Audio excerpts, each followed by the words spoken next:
Hey. Hey, look, we're on the day us. that we're supposed to be on. Look at that, It's an Lucas. actual Thursday. Look at that. How about that shit? Welcome to Brewing Controversy. I'm Lucas. This is David. We basically do this all the time. We have for many years, and we decided to invite cameras into our life as we drink craft beer and banter about politics as two frustrated leftists that just can't get a break in our timeline and or lifespan. And we're glad that you're here to join us. If you feel like saying hello, please feel free to chime in, say hi. And of course, throughout the show, we will accept live commentary as we flow. Look forward to seeing what everybody has to contribute to tonight's topics. We have just a little bit more of a trimmed topic selection in the first part of the show because of the events of the day. But before we get to that, David, are you going to go over to Virginia this weekend and celebrate 9/11? Because you could get your seafood Sunday specials, including Pentagon Pie, Freedom Flounder, 9/11 oysters. Oh my God! And the Remember Teeny.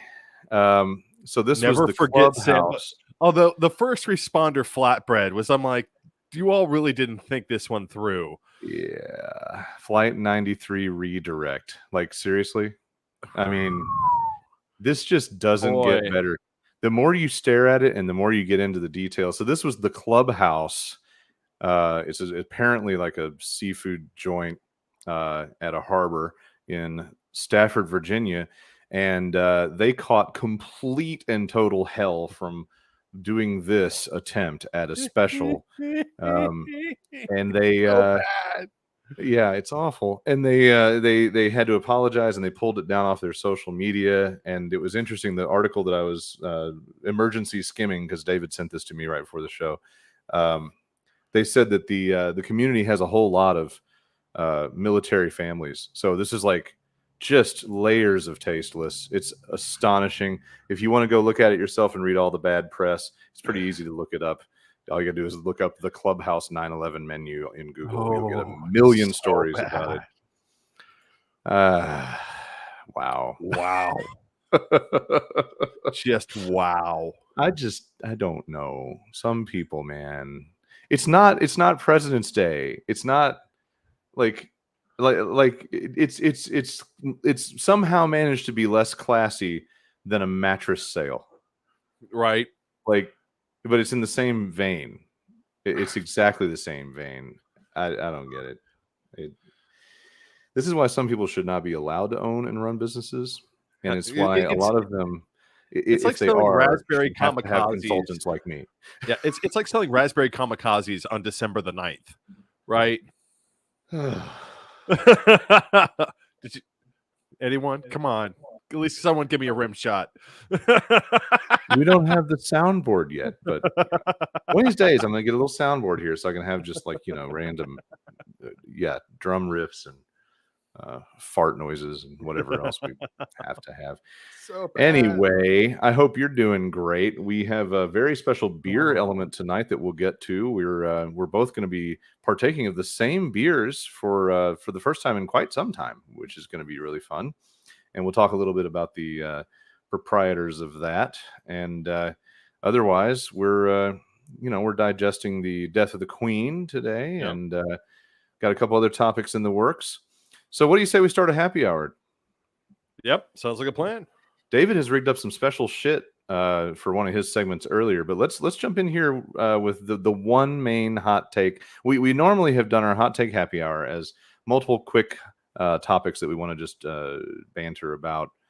But on this one, it seems like the sudden news with the Queen seems like the thing to take over. So, hot take happy hour, God save the King, because that's where we are. Charles III now.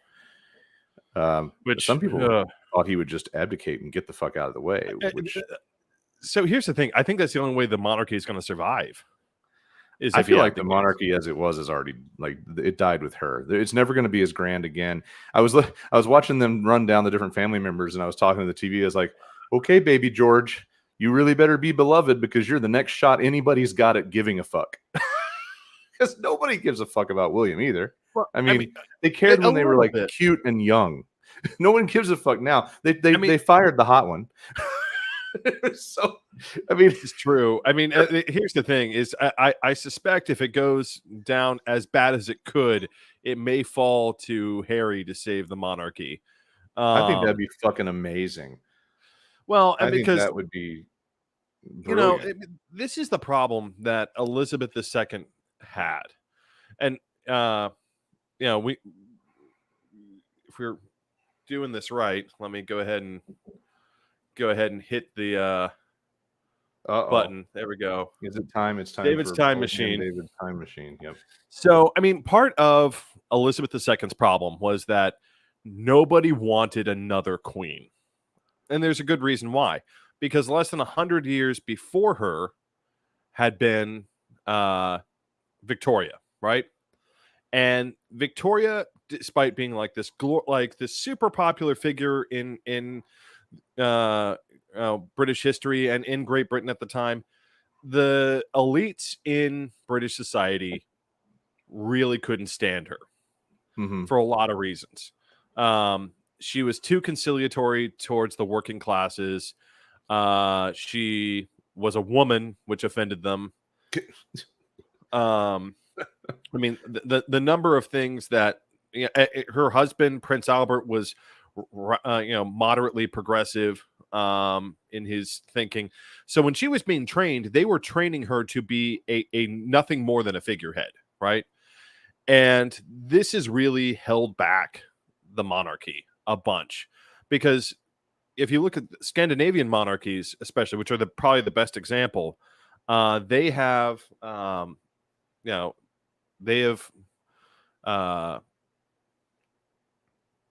stayed part of government without being intrusive in government. No one in Denmark is thinking about getting rid of their monarchy, Right. because the Danish monarchy gets involved in government. They will sit down and be like, okay, we have a strike incoming. We should, compel everyone to sit down and talk about it, because I as king will reconcile this matter because I'm king. And I'm involved in my country's government. Same in Norway, same in Sweden. The Dutch monarchy is a little bit like that. And then we have the Spanish monarchy, which is an entirely different beast with a lot of other things going on. But I mean, there's nothing. I mean, if I'm John Q. Citizen on the streets of Newcastle, Right. what does it matter whether or not there's there's a queen or a king or any of that as currently? None. The prime minister is the one who sets the agenda. The prime minister, I mean, essentially is a republic.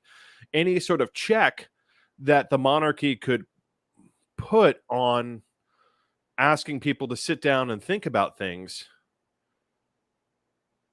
doesn't exist, right? I think it would be really amazing and hilarious if they had to resort to rolling back the banishment, and Meghan got to come walking in with a strut, like, how y'all motherfuckers like me now? Well, because I mean, here's the problem. Charles could reform the British monarchy to do things like that if he was popular. Yeah, he's right. not popular. He's not unpopular, but he's he's unpopular. He's unpopular. Well, okay, with the establishment, but like as far as on the world stage, he was ahead of a lot of issues. He was a guy that was looking at green issues well before that was popular, and like but he had no power to do jack shit. So well, that's the thing, is he sounds preachy about it in a way that a lot of Britons don't like. Yeah. And he's foppish. He is. I find him more likable in fiction. Right. I like him much better on The Crown. I was checking The Crown's Facebook page today. They didn't make a post about it when I checked. I need to check it again, but I'm looking forward to how they, they kind of they can now conclude their story with the actual end of her life whenever they decide to conclude The Crown, which is such a good series. But of course, I think they'll go for percentage of this it's not true. Yeah, they'll go for this upcoming season, and then they'll maybe do one more. Right? Maybe one I more. always figured the show would end when Diana dies. I figured that'd be a good like tragic, dark end for the show. Yeah, you can do that. Then they could go into a little montage, a little Elizabeth montage thing if they want to close it out. But at least now they know, like, at the end where she dies in time. But yeah, it's a weird thing, man. Like the monarchy is like greatly frowned upon by people of color throughout the world for good reasons. And there's a lot of bullshit. There's a lot of fucking trashy bullshit about it. And at the same time, she in herself is a very interesting historic figure, very legendary, groundbreaking figure. Not entirely. I don't really know that she's terribly shitty in most ways. She has some shittiness. They all have to. You can't not. I would argue that most of it revolves around the fact, though, that she was trained to not be a bother, right? The elites in British society, when she was growing up in the 1930s, did not want another Queen Victoria. They did not want another woman large and in charge. Yeah, right. And that's a good point. Because again, Victoria was, if you think about it, in the 1920s, Victoria didn't die until, when was it? The 1870s, 1880s. So it's only been 40 years since the most powerful monarch in British history died and was a woman. And now here comes another woman. Right? I mean, even Victoria's successor, Edward. Is it Edward? Yeah, it was Edward. Wasn't Edward the one that? There's two Edwards. Oh, right. Yeah. I can't keep up with that shit. I'm glad Charles didn't change his fucking name. That would have been annoying. But I mean, even after she died, there was this sense of, oh, we're going to return to normalcy, and oh, it's a man. We can get back to being men now. And as much as British high-class men get to say that. Right. Well, I mean, let's go ship some livestock distributed upon the land by my servants.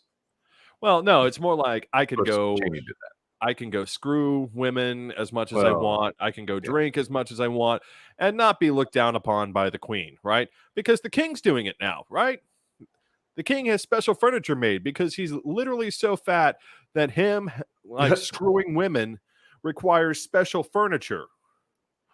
Right? I'm trying to figure out how all these fat fucks didn't they didn't have Viagra, so what the fuck were they doing? Like, how'd they even work any of this shit out? Their health, I don't know. It amazes me that fat fucking British or any European rulers ever got it on after the age of like 20.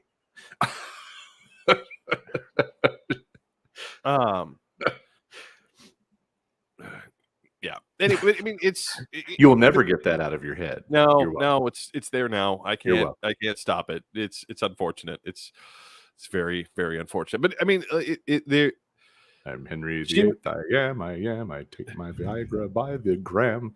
Yeah.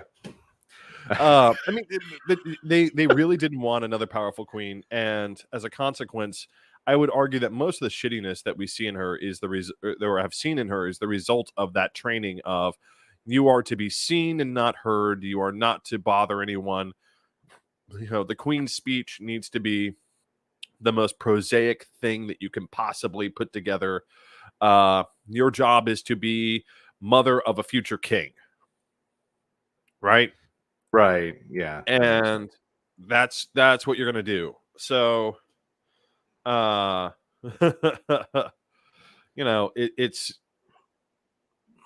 it's a thing. And on top of it, again, they were very, the monarchy is still very sensitive over the fact that you're like, okay, so you can trace your lineage. Oh, wait, you're German. So how do they deal with the Camilla part of this fucking equation? I haven't really checked in on that lately. I mean, she can't. I don't think she can be queen consort. She's just some bitch that lives there, right? Like she's that's the most status that she gets. I think that's it. I think because of the structure, because of the structure, which I don't even understand this. Since there's been a divorce, I don't even understand how he can be king after that's the rule that they put for his, That's what I was kind of wondering. For his great uncle, great uncle, right? You can't divorce and be king. Or you can't marry a divorcee and be king. I guess since Camilla was never technically married, I don't know how this is working. I thought she was married. Maybe she was married and he died. Maybe she's a widow. And that's the loophole. I don't remember. But I mean, I don't remember either. I mean, if it wasn't for the show, I wouldn't have any recollection or knowledge of any fucking thing. And I still, like, my whole life, I have remembered that god awful recording of their phone call that they used to play. I don't remember. I was like in the 5th grade. I don't know. I was really young, but I knew what was up, and I was hearing the story. And I remember that god awful recording of their phone call where he says, "I want to live in your trousers, oh Charles." And I just remember that fucking exchange has always been stuck in my head as like two exceptionally unattractive British people fucking around. Yeah. So. Mark reminds us. Mark is here. Hi, Mark. He reminds us that Camilla was fucking Charles while he was married to Diana. Yes, so we're. Yeah, I mean, he was kind of acing them both there for a hot minute. If the plot of the story is to be taken at full value, which it can't be, but or the plot of the show. Well, I mean, he was mostly because it would be expected. But the thing is, and again, you have to look. You are supposed to just run off to college and start fucking everything while you can. So and you have to remember the other thing about the about how Elizabeth was treated versus how Charles was treated, which was you had British nobles who were very excited to be like, oh, the king wants, the prince wants to have an affair at my house. This is so exciting, right? Yippee skippy. They were excited about this. And would Elizabeth ever have gotten away with anything? No, because Elizabeth is there just to bear the future king, and that's it. And I'm here because my estate has the fluffiest jizz towels. Right. Well, welcome to the British aristocracy. Which again, I think maybe that's one difference between, say, Denmark and Norway and Sweden.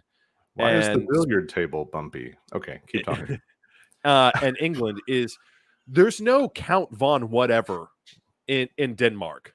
Mm-hmm. There's no Duke of whatever in Sweden. There's no Viscount of Trondheim in Norway. But if you go to England, there's still I'm the Viscount, 5th Viscount of Birminghamshire. Yeah, right. Right.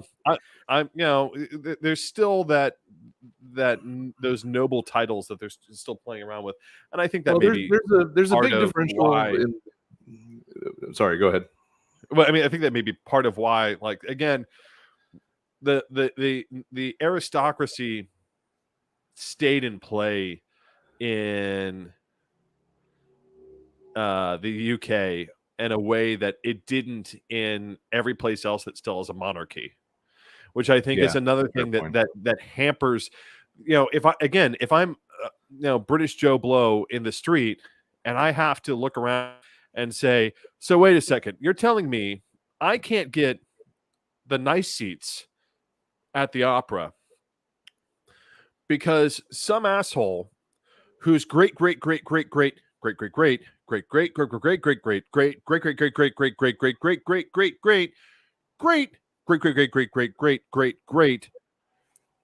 uncle held the chamber pot for the king to shit in.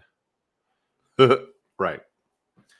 I can't get those in general, today's event is one of those things where like a lot of people don't give a shit. Some people viciously don't give a shit. Some people are using this as an opportunity to remind us that monarchies are very obsolete to modern life, which is true. It's Well, always been somewhat fascinating to me. They can be though. The thing is, again, if you look at how the Scandinavians have treated their monarchies, they are still they make them relevant, right? But the general idea of bloodline awarding power and control is resentable, I think, in modern contexts. Yes, I know I'm the same guy over here that likes to give a lot of latitude to the Mad Men and the 80s and all the other things that I refuse to totally give up for the sake of political correctness. But I think there's a certain amount of like, we're all kind of beyond that. We're all beyond the, I was born into this family, so I'm in charge kind of principle. But to say that in America, to try to drop that bullshit in your elevated virtue signaling talking points on your Facebook posts this afternoon, people, and some of you I know personally. It ain't different than being born Bush or a lot of other shit in the business and power centers of the United States. Buffett. I mean, and we have the same shit. It's just we don't put a crown on it. Well, and it's a lot younger and stupider because they've been doing it for like 1,000 years, and we just like kind of walk around going, "Hey, wasn't your grandfather rich with oil? Cool, get in here. Here's a skull ring." Oh Jesus! But I mean, that is one of the advantages of having a established monarchy. Yeah, is Olivia's here. Hi, Olivia. An established aristocracy, and it's is that there are rules you can place on them, right? The problem with an oligarchy is that by their very nature, there is no rules placed on them, right? That's one of the problems with the Gateses and the Buffetts and the Bushes, and now even the Clintons, and the Kennedys. These are dynasties. These are clans that exert power, but there is no rule about how they exert power. On the other hand, again, back to looking at the downside in the UK is that once you have that power, there's no way to necessarily take it away from you, even when you're a piece of shit. Yeah, that's a fair point. Definitely a fair point. I'm cheat sheeting real quick. Don't mind me. We're all sorts of distracted today. We're sorry, people. But then again, it's a low viewership day apparently because it's all right. We should have done it on Wednesday again. Everybody's glued to the fucking news. What are you gonna do? No, it's okay though because a slow ramp up works when you're talking about royals because not that many people give a fuck. But I felt like we definitely should give it some piece of the attention. Now, what I want to do before we close this out, there's a I don't know if elephant in the room is the right way to phrase it because the politics don't follow the same animals. But what is it like to have not even unpacked your shit for your desk and be Truss today? Holy shit! Oh, I forgot to mention that. You barely got the job. And bitch is checked out. She's dead. She is in trouble. She is in serious trouble. You think so? Oh yeah, she's in serious trouble with this. Why? Because here's the So what if I'm the average British citizen and I'm looking at Truss? What's the first question that comes to mind? I mean, I don't know. Did the Queen like you? Who the fuck elected you? Well, nobody did. Nobody. She was appointed by the fucking clown show. By the Conservative Party, right? Right. So, but she has that blessing of the Queen, and who's now dead. So any semblance of I have acceptance, right, has just gone out the window. I got to figure the Queen coordinated with Charles to make sure that he would be a defender and be on board. You don't think so? You really don't think so? No. You think there's some drama? Do you think there's some drama to come from this? I think for Truss, there's a bad image issue right now, which is all right. So nobody went to the polls and made me prime minister, right? Like typically when people go to the polls and they vote and they understand the head of the party that they're voting for will become prime minister. When the head of that party is no longer there and there's no snap election, there's no opportunity to say, okay, I'm not as comfortable with you all governing now because your head of party has changed, right? That is sticky. That's really sticky. So what does trust need? Trust needs to have the legitimacy of, look, I'm the prime minister because I'm a Tory, and because every Britain's favorite grandma who wears the big diamond hat, right? The big diamond hat. I love it.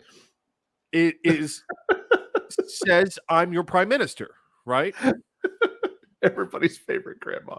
I realize, and we'll with all of the reasons that I'm laughing right now, and that both of us are going to be in the state that we are by the time the show is over, will come very clear when we talk about the beer. If you couldn't tell by the glasses that we've been drinking, but goddamn, that was amusing. I know. Save it for the review. But but yeah. I mean, she has her legitimacy because the queen sat there and said, "That's my prime minister. I've been your queen since all of you have been born." So you think that that she's in danger of? What do you think? Do you think they would push her out? Just like her predecessor, for fuck's sake? I mean, I think the problem that she's about to encounter is her legitimacy as prime minister is about to has today taken a hit. And I think that if I'm the average Briton, between Brexit and all this other shit, and her own like wishy-washiness on everything, and the fact that in the midst of an inflation crunch and a bunch of other negative economic factors, here's a Margaret Thatcher supply sider who's going to cut taxes on the rich and tell me that I can't get my pension. Right? Yeah, there could be some upheaval. I could see it. I mean, your point. It'd be one thing if, okay, I'm the prime minister because the queen said, and watch me do all these other horrible things, right? But it's okay. But now I have to do all those horrible things without the giant cover of Diamond Hat Grandma.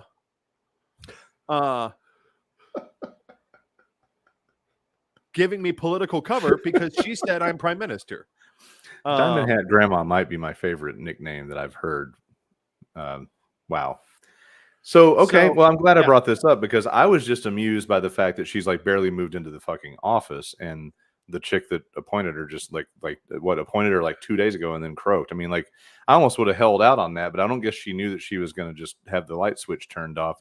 She didn't look like she was that bad off in the photos of meeting with Truss, but then again, we don't know that there wasn't like one of those like a real life version of those things that hold up dolls. No, maybe they rigged her for 20 minutes so that she could actually shake the hand. But yeah, I get you. That's an interesting thing to contemplate. I'm more interested in that political drama than I am the rest of the lineage at this point. Right. I mean, the Truss thing, I think, is going to be a bigger deal. I think Truss is now in political trouble because now that there's a new monarch, the person who gave her legitimacy, and a monarch who by themselves is unpopular, right? Right. So even if Charles were to say, well, yes, I acknowledge her as my prime minister, which, by the way, she has to go back and ask him again. You realize that? Really? She has to check in with Charles? Yeah. Because she is the prime minister to the monarchy, right? She's the first minister appointed by the monarch. The monarch that appointed you is dead. Well, aren't they nominated by the parliament? But only on the assent of the monarch. Right. So they go up there and she says, yeah, you're good. Or nah. And she does actually. That was the only power, and she only used it once in Australia to deny the formation of a government. But I mean, that's the one power that she had, was to give royal assent to the formation of a government. But I now gotta that she's say- dead, now that she's dead, Truss has to go back to Charles and officially ask his permission to form a government, because I see what you're saying. Yeah. she was the queen's government. Well, the queen is dead. Her government therefore no longer exists. Therefore, Truss must go back and form the king's government. You know what? If he doesn't agree with having Truss, and again, I'm just going on the plot points and the storyline of the Crown. Well, at this the point. thing is, he can't deny his assent, and here's why: because the Conservatives have an absolute majority. Well, no, do they? Let me look this up real fast. Do the Conservatives? But what I'm saying is, if you look at the dramatized representation of Charles's relationship with Elizabeth, this would just be the latest fucking thing that she's pushed on him. Which is, maybe they should cover this in the show, because I would love to see the version of it. Also, I'd just love to see who the fuck they would have playing him. Anyway, we should probably close this one out. So did you find any answers there? I'm looking this up because there's a possibility. David is the one cheat sheeting now. Normally I am. You can always tell when I'm cheat sheeting because I'm doing this. Because I'm over here on the other screen looking shit up like a fury. No, they have an absolute majority.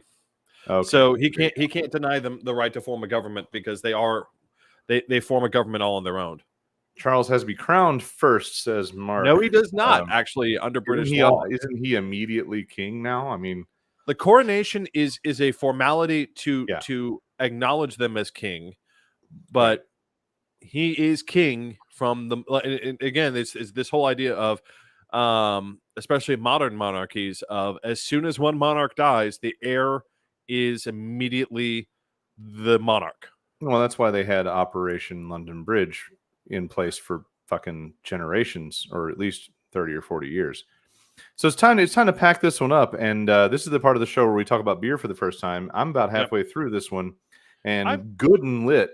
David's like a third of the way in, and at this point, I had a burner on the first because I didn't want to get through this too fast. And okay. Well, at this point, you're probably out there wondering what we're drinking. So let's answer the question with our first segment on beer. What you drinking?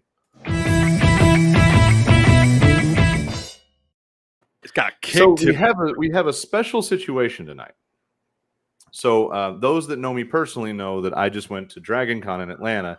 I flew over to Atlanta, or down to Atlanta, I guess, last Thursday. The con starts on Thursday evening. If you are completely uninitiated to this phenomenon, it's a Comic-Con, and you've seen those, and they are part of standard pop culture at this point. But it is I think it's the largest fully fan-run Comic-Con in the United States. Great show. I've been going for 25 years. It blows the minds of many people when I say that. I've been going to Dragon Con for 25 years. I've been to 23 Dragon Cons, not counting the COVID virtual and the 1 year that I was dumb enough to skip when I was young and I didn't know what awesome things were until I matured a bit. While in Atlanta, I came to the realization that David and I both share, if I go to Atlanta, the reality of Monday night brewing being within our grasp. So tonight, we don't have taps. We can't do a tap takeover, but it's the closest that we can. We're going to do all our beer break banter on Monday night brewing, ladies and gentlemen. So Monday night brewing is the featured beer essentially on tonight's broadcast entirely. And just to remind you, we don't get even really free beer from any of these people. We don't have sponsorships. We just like to talk about good fucking beer. And I want to be clarified. Nor would these are good fucking beers. Likely, I want to clarify. Nor would we likely take a sponsorship from a brewery, simply because we would want to give everyone an honest opinion about a beer. It's the same reason why, even though I work for a brewery, I will never tell you who that brewery is, simply so that you all will hopefully know, and they, if they're watching, they'll know. I'm giving an honest opinion of beer and not mentioning them. David is an equal opportunity hater. When he doesn't like a beer, he doesn't like a beer, and I'm the same. And we don't want anybody to control what we say that we like or don't like, but we also don't want anybody to have to be responsible for the bullshit that comes out of our mouths. Yep. Oh yeah. No, if we're not talking about the beer, it doesn't have anything to do with the beer, and that's the way we roll. We've had potential offers of sponsorship, and actually, I've been the one to look at them and say, do you really want your brand associated with two foul-mouthed drunkards on YouTube? I need you to take a step back and think about this. That being said, we are definitely going to start talking to some beer adjacent products. We may start looking at some support, because while we do this as a patriotic duty / hobby / way to stay in touch every week because we don't live in the same place anymore, it would be great to have some of the expenses covered. So that would be nice. thing. Yes. And it'd be wonderful to be able to fly David's ass up here to Michigan and go on a beer bender tour of the Mitten. Oh, but Jesus. Tonight it's all about Atlanta beer, Grand which Rapids also doesn't have enough police. Don't give them that support. That's what they like to tell everybody, David. They like to whine about that idea, and it's not true. Y'all ain't meant the things I could do with 300, the things I could do with 300 people that had sworn an oath. Good God. Anyway, so this week, before I left Atlanta, I had a free day after the convention was over. Now I spent, Thursday through Tuesday, and even last, I didn't drink beer or any other alcohol yesterday, but basically from Thursday to Tuesday, I was drinking some form of alcohol and probably adding things that are legal to purchase in my state as a layer of extra enjoyment. So I went on a true party for multiple days journey in Atlanta, even the last day going to a brewery and going to Monday night's original brewery. So as David likes to make fun, we're going to talk about Monday night in a general sense, and then we're going to jump in on the beers themselves, or the first beer. But David likes to make fun of Uncle Lucas's travel slides. Oh, geez. Here we go. But here's the thing. I'm a brand, David's the lawyer. I'm the brand guy. I love when someone does a good job with branding and the experience of visiting their brand. And in the case of Monday night, it was really cool because they're like way down this little street, and you start to feel like I'm either going to get murdered in the woods or there's a warehouse. And the answer is yes. But it's such a cool spot, man. So when you roll up, first thing you see is this really cool patio. So one of the reasons to show you this stuff is because they have a Nashville location. We're going to juxtapose those in the two breaks. But I really like this patio because they've used this old industrial building. And here's the deal. I am a sucker and a very firm believer in commitment to brand. Check out this door pull. Their logo, their tie is on the door pull. I can't not love that. And then they've got a wall of ties, and I was told that if I had a tie, I could put it up there. I wish I had a tie with me because these ties are way too tame compared to some of the ties I've worn over the years. I would love to have contributed some wild shit to this wall. They have, the Hop Hut. They have this barrel stand going on with, I think they had Billy Madison playing in the room. I love their little open air gift shop situation. Oh, that's very nice. Yeah, it's very nicely done. And they've got their little history panel over there, which I really think is Although cool. They have the traditional brewery stools, which just makes me sad. They do, but let's never forget that the handhold is also a great fart vent. And sometimes you can't go wrong with a good fart vent. So anyway, here's the thing that I didn't like. You're all over here like, when is he going to say something negative? Well, here's the thing. They don't actually do flights, which kind of fucked with me. What the hell? I know, right? So this was my flight. This was basically you could order a half pour of any given beer, but they come in, let me get this right, 8s, 12s, and 16s. So you could end up with as much as an 8-ounce beer, which are those on the end. And that's what happened with me. Now, some of what we're going to drink tonight for you is down there on the darker end. It's all dark. It's dark as fuck tonight. We're dark tonight. But the one on the far end, that's the clear odd man out.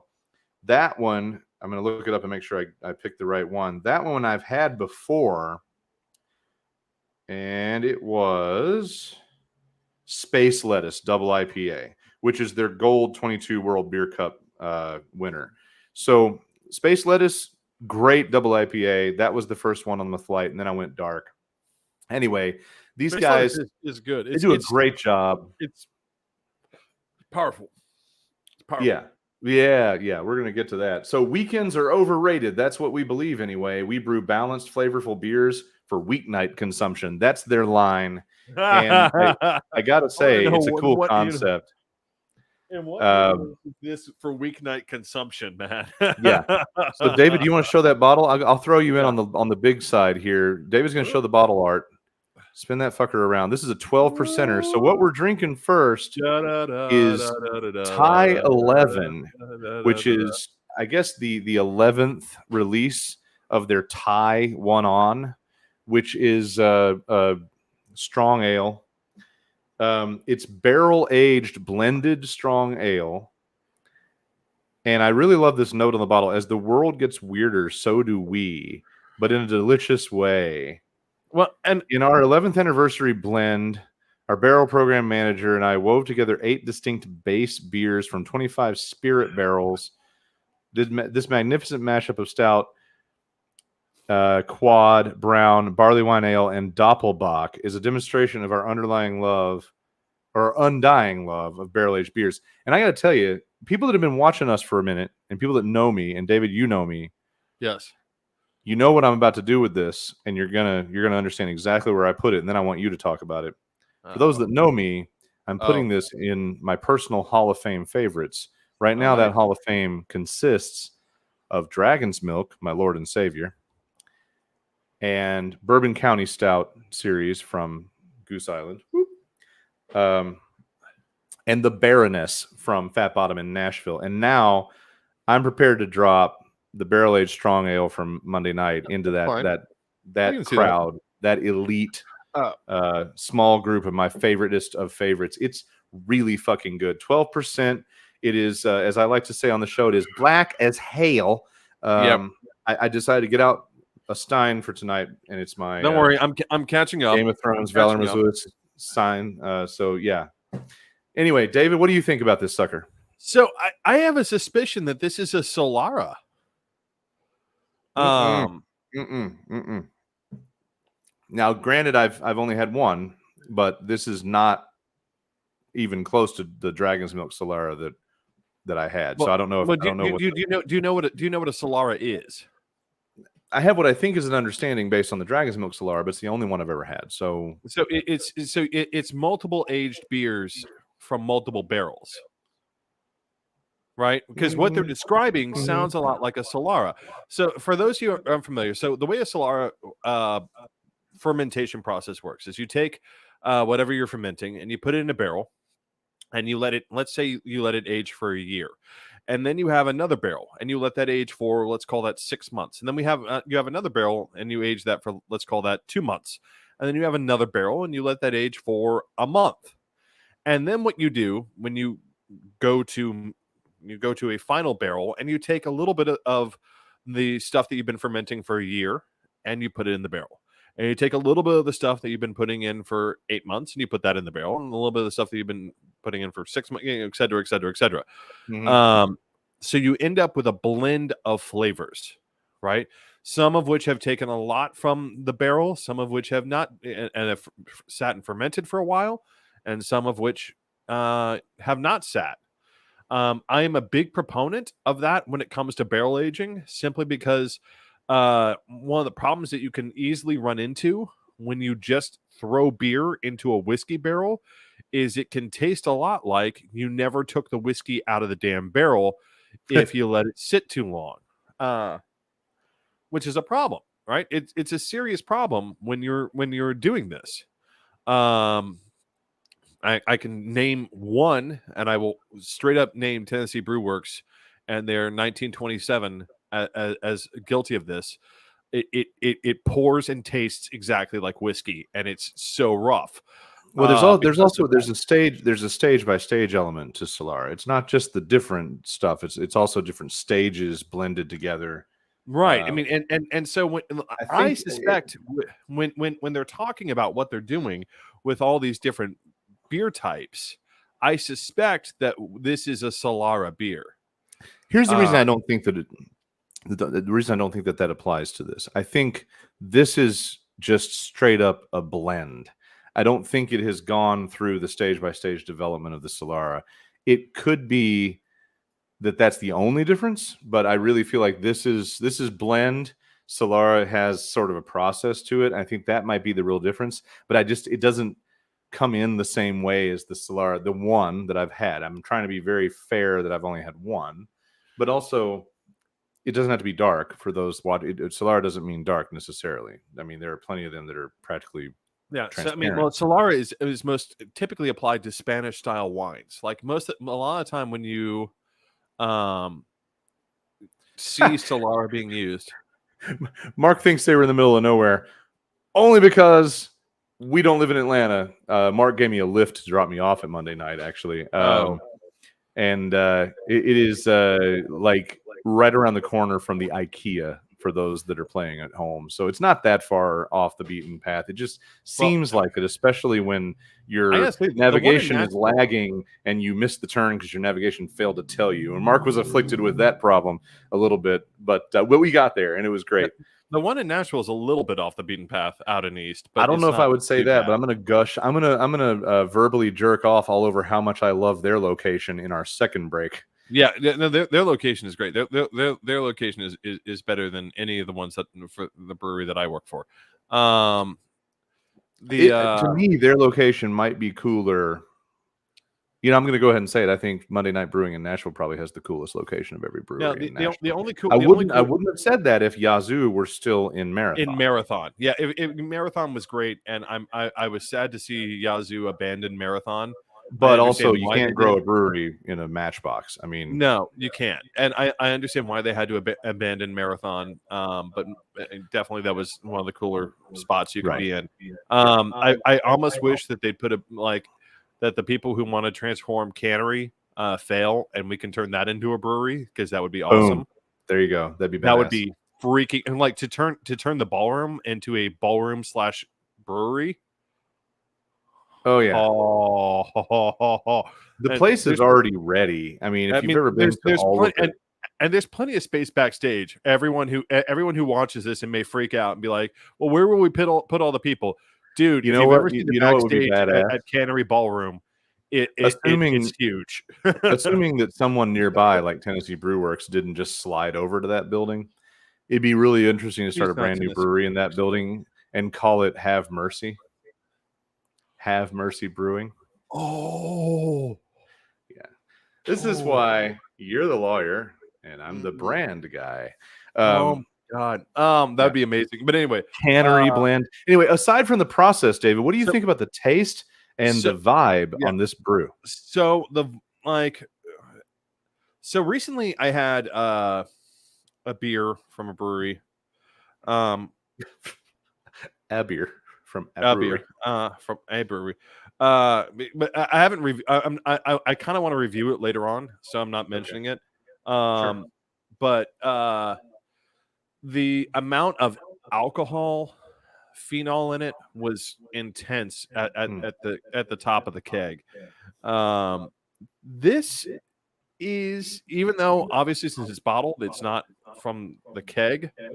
It's still got a little bit of that alcohol phenol to it, or phenol or ester. I always forget which is which. You can taste some booze. That's what you're saying. Some booze. But it's chocolate and cherry. That's what I'm getting primarily. I can see where the Bach is coming into play to mellow out the stout and the porter elements. Because it's I'll give you that smoother and lighter, but I'm mostly getting chocolate and cherry, maybe a little bit of tobacco, but then again, I'm smoking, so I'm maybe everything tastes like tobacco. I don't know. I'm picking up the barley wine in there a little bit.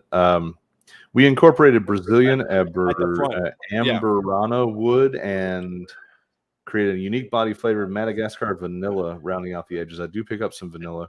The vanilla and the barley wine are thank you again for your continued trust and support. I think it's cool that there was a freaking letter from the boss on this bottle. That's really nice. But I mean, damn, dude, this one really hits for me. It's good. It's definitely very good. I can't fault it in that many places, other than the small alcohol bite, which is not something I normally appreciate in beers. Is the alcohol bite. I accept it as something that happens, When you go for a high proof beer, I think there's plenty of strong ales that manage to do away with that. I'm looking That's at you, true. Twinkie Throne Lies Empty. Three Floyds can almost do no wrong except for Robert the Bruce, which is sad because it's just. I don't know if I agree with you about that one. I think I'm going to make it a point in 2 weeks. I gotta slide over to Chicago, pick my mom up. She's coming up for a visit. I'm gonna go over to the airport and pick her up. I think I might slide it through Three Floyds and pick some shit up that's maybe even Growler straight off the dam. Yeah, we can do the Three Floyds night next week. I'm more than happy to do a Three Floyds Not night next because week. I mean it would be like the beginning of October that we would do that. We'll figure that out. That might be a good one. We could do Three Floyds. That'd be cool. And we still need to do a Marzen episode because I'm saving up all my Marzens. There will have to be a Oktoberfest special like we did last year, so we will invite all of you. We'll treat that one extra special. Right. So let's slide on into some topics if your thoughts on beer are done. But real quick, I want to make sure everybody noticed 11. Get it?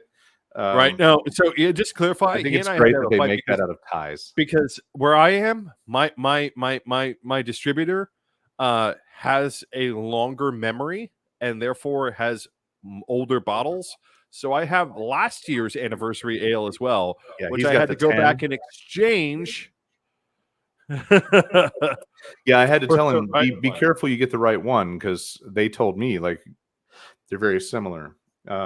You're right. So because all that's different is the one tie. I want to explain to you. So it's literally the X is the same, and they just added the one. Yeah, the X is the same, and they just added the one on the side. So I grabbed the one that just had the X on it.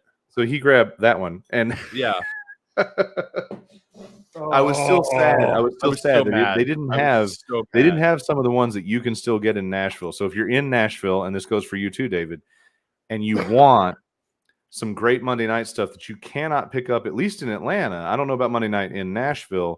Well, Reds go to Reds. A good selection. Here's the thing: Reds is always a time capsule for stuff that has, like, for instance, there's, and I want to be very clear. There's some stuff in there that maybe they should move off the shelves,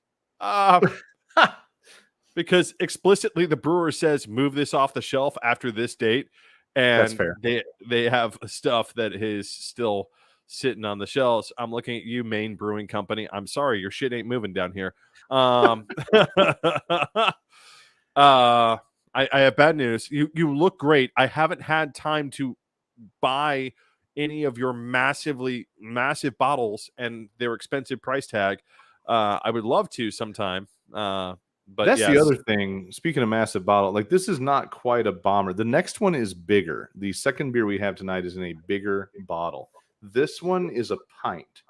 This one's a straight pint bottle. So this is kind of a normal pour you would receive. In the next one, it's bigger. And I'm already thoroughly lit with this one. Yeah, so it's I can't wait. I can't wait. Real quick, Olivia's not doing the beer tonight, but she's joining us with Cocktail Day, Bitter Milk number 3, Smoky Honey Whiskey Sour Mix out of Charleston, South Carolina, with a hefty portion of Whistle Pig's Piggyback. And Whistle Pig, for Vermonters, is local. So there you go. That sounds absolutely delicious, and really I want that now. Can you make that happen now? So for those that know, they know that we do our hot takes, we do our beer, and then we do a pet topic that's deeply, passionately interesting to one of us. And tonight, David has brought his pet topic of the night. And it is the Special Master Bader. And David even went the extra mile of giving us a rolling list of talking points. I gave you for the first time, we're going to use the scrolling feature on StreamYard, which is our software platform for this show. And so you can tell where David's been and where he's going. But we're going to turn it over to this academic sumbitch and let him roll through the Special Master topic. So let's start with, what do you have a Special Master for? Because that's actually kind of a new thing, really, in American law. It still sounds stupid. Is a Special Master. So the entire idea of a Special Master is... It sounds like a fucking D&D character that's been in the corner of the pub while your whole party gathers. Right. And they introduce themselves and your adventure starts. But anyway, go ahead. So a special master is supposed to be there when the government seizes documents that they're not supposed to have, right? Now, 99.999999999999999 Nice. times out of 100, that means that you've seized documents that were produced by a lawyer working for a client, which means that it's what's called in legal terms work product, and therefore is covered by client confidentiality, right? So the Hey, government can't, I'm familiar with that term right? because you explained that shit to me when we were working on your software platform. Exactly.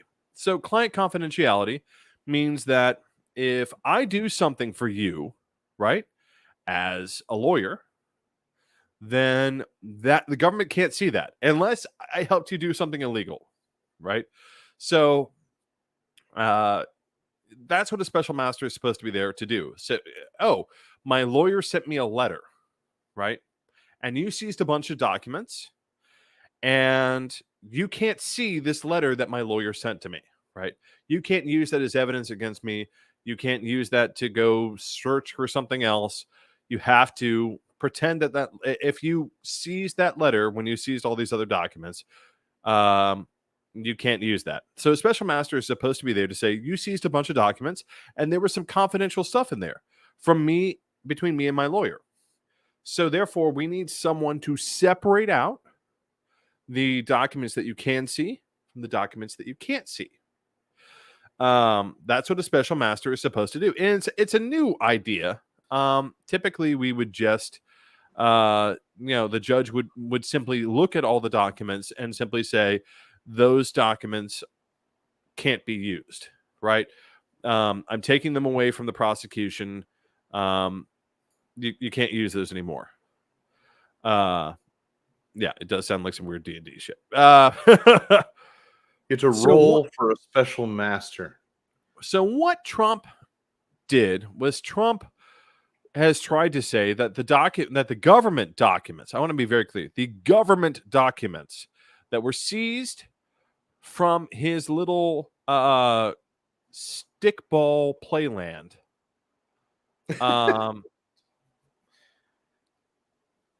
need a special master. And so the first question that you'd ask is, is there communication between you and your lawyer in and amongst those documents? No. Because here's the thing, they would have alleged that very clearly. They would have said, no, because they did that when they arrested Cohen, right? Yeah. When they arrested his original lawyer, Cohen, they said, we have to have a special master because we have to pick apart what's covered by client confidentiality and what is not. They didn't allege that there was any confidential communication in and amongst these documents. Okay. So why do you need a special master?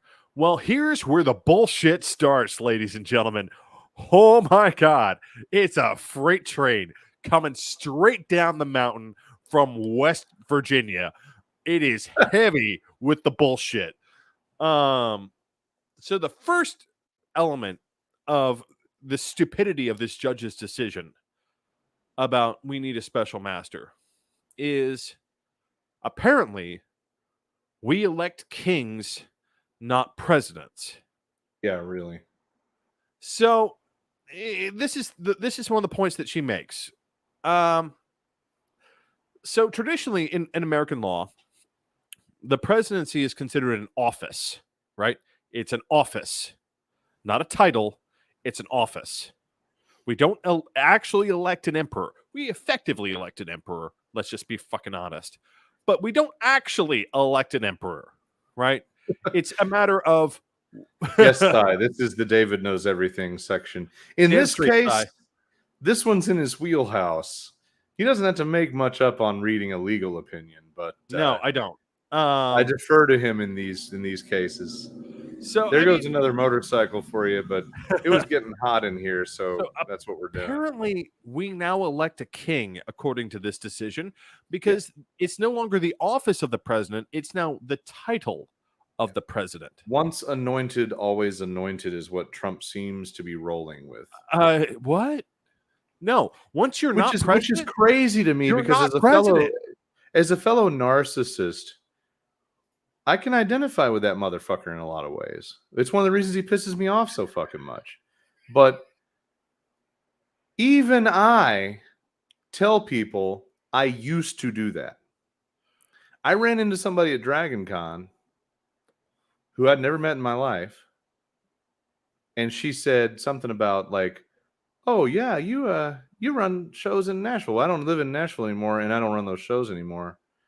I used to do this, and I gave a period of years. So if this motherfucker can get over it, that asshole can get over it, but he doesn't. He's just, I'm always president. I was, and I always will be president. And that's his fucking view of the world. Yeah. No, and this is an extension of that. President is an office, right? If you're in office, great. If you're not in office, fuck you. You're no longer president. Yeah, I would say Olivia's nailed it here too. They're just trying to put as much like they're trying to just basically throw debris and bodies and small children into the street in front of the bus at this point. Yeah, because it's really trying to get bad. This shit to last as long as possible. It's super bad. And just keeps on getting worse day by day. So, number one, this decision creates the title of president. So, like Count, Viscount. So now we have to harken back to our earlier discussion. Exactly, right? So now it's Viscount. Now it's Viscount Trump, which makes absolutely no sense. If you aren't president, you aren't president, period. The only reason you still get Secret Service protection is because A, they would like you to not be abducted and tortured and forced to divulge state secrets, and B, they would like you not to be like, I'm poor, I need money, I know what I'll do, I'll go sell state secrets to the Russians. Oh wait, there's Secret Service right here. What is that gun for? The many times that I contemplated over the Trump administration years.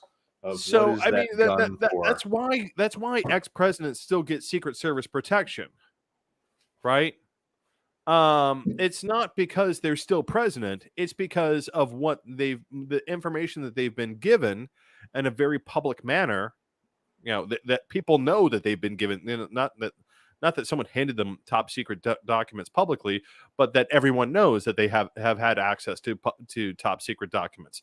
If the director of national intelligence were to walk past me on the street, I'm about 75% certain I would not know who the fuck that motherfucker was, right? If Trump walked past me by the street, number one, I'd be in prison. But number two, before I make a terrible mistake, I'm gonna give you an on-air production note, David. Oh God. Do not pour the next beer until A, you take a screen break and rinse your goddamn stein, and B, we are ready to drink, because I just cracked the cap. And it smells like sexy. So we need to wait and pour it. We're going to pour this one fresh. I'm going to drink water till you're done with this topic. I'll wash it out. I have other spare beer. I have my other. Don't you dare goddamn pollute that stein on this one, because it smells amazing. Get back to that. Go with your topic. Sorry to interrupt. And I also want to point out this. Canon does not have jurisdiction. Yes, she does. She does have jurisdiction. She is a. You talking about the judge? Yeah, she is a federal judge. This is a federal matter, and it is no that's her bailiwick. As it stands right now, they've done an appeal, which would mean that she could choose to stay her own order, which she won't do, because as I've been joking with David all night, I was hearkening back to Hypnotize lyrics. Yeah. Because they have to have something on this bitch to get her to do their bidding. So I've been reciting to David all night. At my arraignment, note for the plaintiff, your daughter's tied up in a Brooklyn basement. But so whatever equivalent of that. No, I mean it's no bueno. It's no bueno. Her decision is crap. But again, moving past the whole, but their appeal, David, it goes to Atlanta, the federal district. It's going to get crushed. It's going to get crushed like a bush can at a fucking like monster truck rally, dude. Because it's isn't that district Trump polluted? That district's not Trumpified, they're all right? Trump polluted at this point. They're all Trump polluted at this point, but it doesn't matter because What was it? 11th federal, I think, is in Atlanta. I'm gonna go with yes right now. I heard it. I think it was 11 on the news. That sounds right. That sounds right. I see it dying in appeals. I see it getting smacked. And Olivia, I'm gonna get to that in a second, but first I want to get through our little chyron here of the stupidity of this decision. Yes. So, first of all, we've apparently created the title of president where you are always president and therefore always have executive privilege. No, that doesn't exist. So, moving on to number 2. That ain't how this works, sugar. No, there is a current president in office who has the benefit of executive privilege. If you are a former president, you do not have executive privilege. But the current president, as I understand it, can choose to extend an executive privilege if it's in the best interest of the country. They can, and they can also choose to withdraw it. Yeah. Which he already has. Also known as the way you guys treated Biden and Harris, fuck you, you're getting nothing. Right? No, I mean, they've created the title of president where he always has executive privilege, and these documents are always under executive privilege. That doesn't exist. He's no longer president. These documents are not covered by executive privilege. Period. This is the real life example of that meme. That's not how this works. That's not how any of this works. Right. So we're gonna move on. We're gonna move on to number 2. Like now that we've wrapped up number 1, we're gonna move on. The liege lord president doesn't exist. You're right. There is no title of president. So you made it. It's yours, but is it really yours? Yours. Right. So here's the next contention, which is these are government documents. But the next contention is, and that she tries to use to defend this decision is, once they're handed to the president, are they really government documents? Yes. Yes, they are still government documents. What? Yeah. Yeah, right. It hurts. It hurts the brain. The entire brain revolts at the thought of what the fuck. So yes. No. And if he removes them as a thief, which was what occurred, you don't like it when I say this shit, but I like the Bill Maher version of these events. I took it because it's mine. This is mine. That's mine. It's mine. Right. That has to be the approach here. Well, that or something far more nefarious, like look at all this information I have. How about you give me we're going to get to that because that's going to be my finisher. A private plane and an escape to a foreign country with no extradition, and you know what? Have some Russian chicks pee on me. Right. So number 2 is again, once you hand them to the president, are they actually government documents? The answer is yes. They are still government documents because the president was acting as a member of the government. He's the president of the... Again, this is... See how this works? So president is a title, not an office. This kind of shit would be shocking if it weren't so goddamn common with these motherfuckers. Right. So if president is a title, not an office, then by the very act of handing a document to the titled president, as opposed to the office of the president, then it becomes the personal property of the titled person. Mm-hmm. It's basically where this argument comes down to. No. This might be a good place for me to pause in an observation. Have any of you out there noticed this, that we always said president? In the media, in conversations, in references within the government itself, we've always, my whole lifetime, we said President Nixon, President Carter, President Reagan, President Bush, President Clinton, which is President Obama. Nothing. But now, because this fucking toddler is so goddamn stupid and fucking viciously evil, everyone says former President Bush now. Yep. I think it's because they feel like they have to. I think it's because the whole culture feels like it has to constantly remind this piece of shit that he's not the fucking president for life. No. It used to be an honorary title. We just referred to the ex-president as, it's President Clinton over there. But now this piece of shit has pissed in that whole pool. And now we say former President Trump all the time. Because that's the official honorific is former president, whatever. I was literally taught like it was a matter of point in media writing courses in my college major. The president. That you say President so-and-so. It was AP fucking style. Yep. But this motherfucker and his craziness has fucking changed 200 years of common practice in the fucking government and the fucking press. Because he's that fucking stupid and nuts. Yep. Oh, yeah. So that's become the issue now is it really still a government document if I hand it to the titled president? I don't know. Is she still a hooker just because you fucked her with your micropene? Right. Yes. Yeah, it is. Which, again, this argument doesn't hold water at all because the president is the president while they're in office. Right? Right. They're acting as an agent of the government. It's the same way that, like, if my employer hands me a document because I work for them, right? And they hand me that document, and then I go take that document that I have because I was employed by them, and then I hand that to someone else, I'm guilty of breach of confidentiality, right? Assuming it was in your contract, but yeah. Yeah. Well, it's in most contracts these days. Right. Yeah, well, like the one that is in this drawer in my little HR folder for my job and the previous job both had those trade secret clauses. Right, because that's, you are being given this document because you are the employee of the federal government. You hold the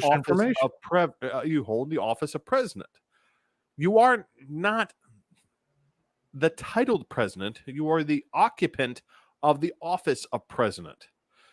So again, the argument doesn't hold up, and I really feel like they should use the hooker or prostitute analogy for him. I think it might get through to him. You just sit down and be like, okay, look. Think of the Oval Office as Stormy Daniels. And in the grand chasm of open, voluminous, breezy space that is this particular chamber, you are but a micropene, occupying a futile, thrusting presence at only one end of the room. When you're gone, someone else is going to probably show up, and in the words of Richard Pryor, they're going to stretch that motherfucker out for you. Oh, yes. And by motherfucker, we mean Obama. So, well, it was already stretched out in that case. But we don't know how many Viagra Biden pops. I mean, when it comes to, what is she, 60-something? Jill's, No. 12% alcohol, one pint bottle. Driving right past that. Okay, anyway, moving on. So now. The government, your last one on your list was the government being the government may not see government documents. So this is the one that's just absolutely like this is the maraschino cherry on top of the cake, right? There's the cake, there's the whipped cream, and then this is the maraschino cherry on top of the what the fuck of this decision, which is. So these are government documents. Yes. Okay. We because for those of you who aren't familiar, this is how arguments go in law, which is, so my client didn't do it, but even if my client did do it, here's why he's not responsible. And even if my client did do it and they're not responsible, here's why you should still find them not guilty, right? This is what's called alternative arguments, and you include those when you make a brief, right? When you make a brief and you submit it to the court, your first position is always, my client didn't do it, and here's why. And even if you find, like, from the evidence presented, that my client did do it, this is why none of that evidence should matter, and my client is still not guilty. And even if you do find that all that evidence does matter, and holy shit, I'm fucked. I'm so goddamn fucked. But hell, let's throw this is the Hail Mary. This is 4th down and 20 seconds left on the clock. And I'm on my own 20-yard line. Throw it up there. Hope, Cup from the Rams is somewhere down there. Damn. Right? Yeah. Your Hail Mary. So the Hail Mary is, yes, these are government documents. The government produced them. They belong to the government. But would it be prejudicial to my client for the government to see its own documents?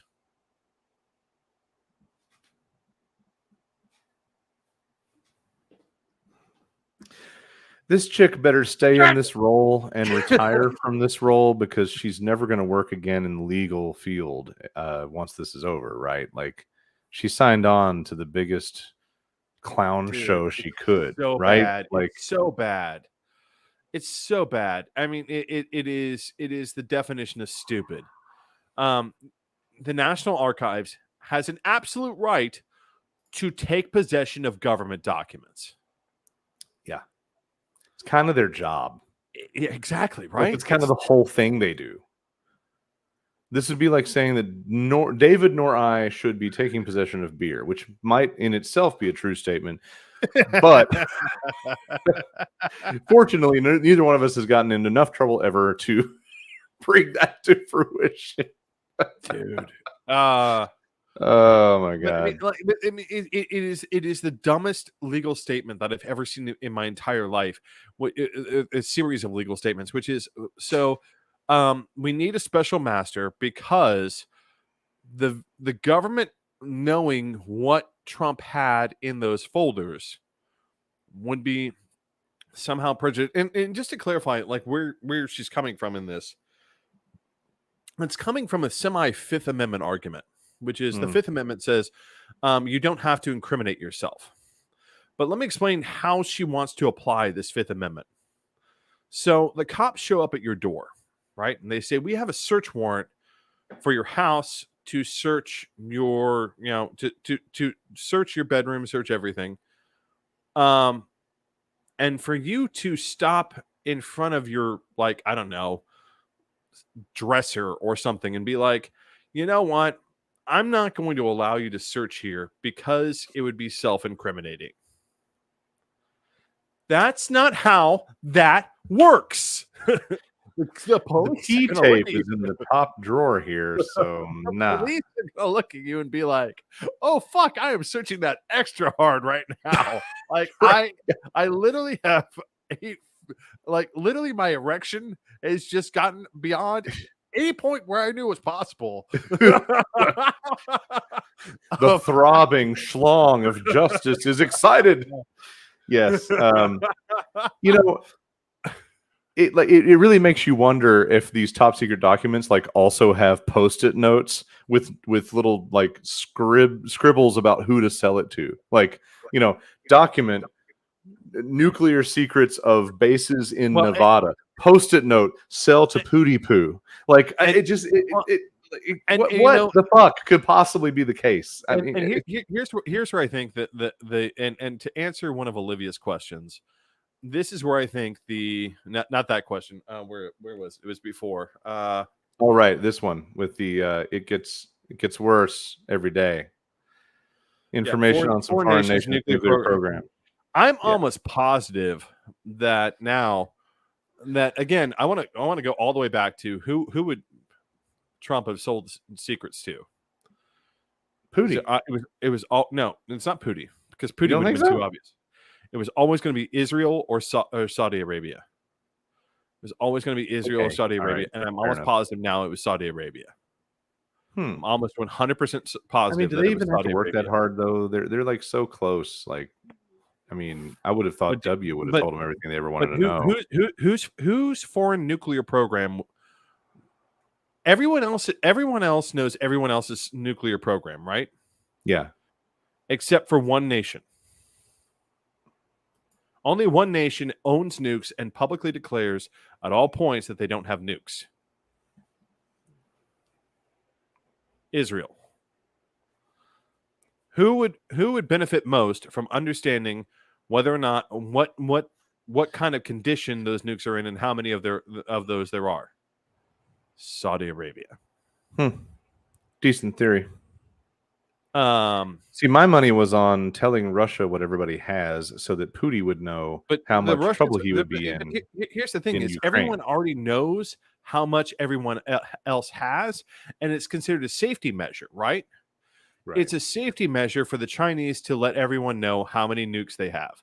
It's because that's communicating to everyone where you sit on the nuclear ladder, right? For instance, and to explain the nuclear ladder, so you have first strike and second strike. That's the nuclear ladder, and then you have like random like tactical strike below that. Right. First strike is I can launch, and once I launch and my nukes hit, you cannot retaliate. There's only one country in the world that has that power. That's the United States. We can launch and we can take out 90 some odd percent of Russia's nukes. USA, Right? USA. Second strike capability. Second strike is I can take your initial nuclear volley and then return volley. Right? We have that too, right? We also have that. First strike means that no one else truly has second strike against us. But Russia does have second strike against someone like China or India or Pakistan or Israel or France. I always figured as soon as Russia got a little bit squirrely, Israel would just like wipe them off the map, and we would just sit back and watch. Well, no, because Israel. So again, so to us, Russia is a non-issue. We have first strike capability. But if you're China, then Russia has first strike capability. Right? Russia can launch against China. Us. Right? Kind of. Russia can launch against China and King of the mountain. wipe out all their nukes, and China can't shoot back. Yeah, right. If you're India and Pakistan, they both neither. Meanwhile, the Uyghurs are up there going, guess it's ours now. Right. All of a sudden, I think I'm endorsing this World War III scenario because it's the justice the Uyghurs deserve. So both Pakistan and India, neither of them have first strike capability against one another. They both have second strike capability against one another, right? Yeah. So if Pakistan launches against India, India can still shoot back. India also has second strike capability. India and Pakistan also both have second strike capability against China, which means China can launch at them and they can launch back. The only country that isn't on that ladder is Israel. Because Israel continues to insist that they don't have any nuclear weapons, even though we all know we gave them nuclear weapons. We straight up gave them nuclear weapons. Insert entirely separate show filled with Lucas's hate for Israel. Which, just to re-explain it to the rubes that always seem to somehow fucking show up in these discussions, it's not anti-Jewish. An anti-Jewish or anti-Semitic notion. You can hate every fucking thing about the nation of Israel without hating Jews. That's the way this works. I don't hate everything about the nation of Israel. I'm going to be very clear. I don't hate everything about the nation of Israel. Okay. I don't hate everything about the nation of Israel. I do hate. The only thing I don't hate is the people, which is the whole statement I'm making. But right. The issue is that, and like there are organs of the Israeli government which are actually trying to do their job and do it right, like Shin Bet. Well, that's fair. Mossad, the police are pretty badass. Their police could teach our police a thing or eight. Damn straight. Mossad, on the other hand, is a collection of chuckle fucks who literally could not fuck their way out of a wet paper bag. They just need Uncle Joe's Viagra. That's what. See, I brought it full circle back to dicks. No, but I mean, it's the entire situation with why would someone else's nuclear secrets or status of nuclear like secrets want to be divulged? Saudi Arabia has an active interest in understanding what Israel's nuclear capabilities are. And there's a good reason, because Saudi Arabia, wants nuclear weapons because they want to go throw nuclear weapons at Iran because of a more than 1,000-year-old religious feud about who was the appropriate successor to the prophet. It's funny you say that, because the mental image is literally like just no, God knows. No, because of a more than 1,000-year-old feud over who was the appropriate successor to the prophet Muhammad. They want to nuke Iran, but also the Saudis would very much like to have their fellow Sunnis in the West Bank retake Jerusalem, and knowing what the Israelis can throw at them, or what the Israelis could be convinced to throw at the Iranians, that's very valuable information to them. Yeah. And so I'm almost positive it's the Saudis, because guess what else Trump is involved in right now? The LIV golf tournament, which is right. You've shockingly woven that connection in our discussions before. That's a good point. Shockingly, $2 billion in an alternative to the Pro Golf Association, this LIV golf tournament, which actually has some interesting rule changes. It's nice, but $2 billion from the Saudi government for a golf tournament, which all of a sudden also has a very strong endorsement contract with Kushner and Trump. Well, at the end of the day, it's a mobster administration, organized crime in the White House. I mean, those of us with a brain knew what we were getting.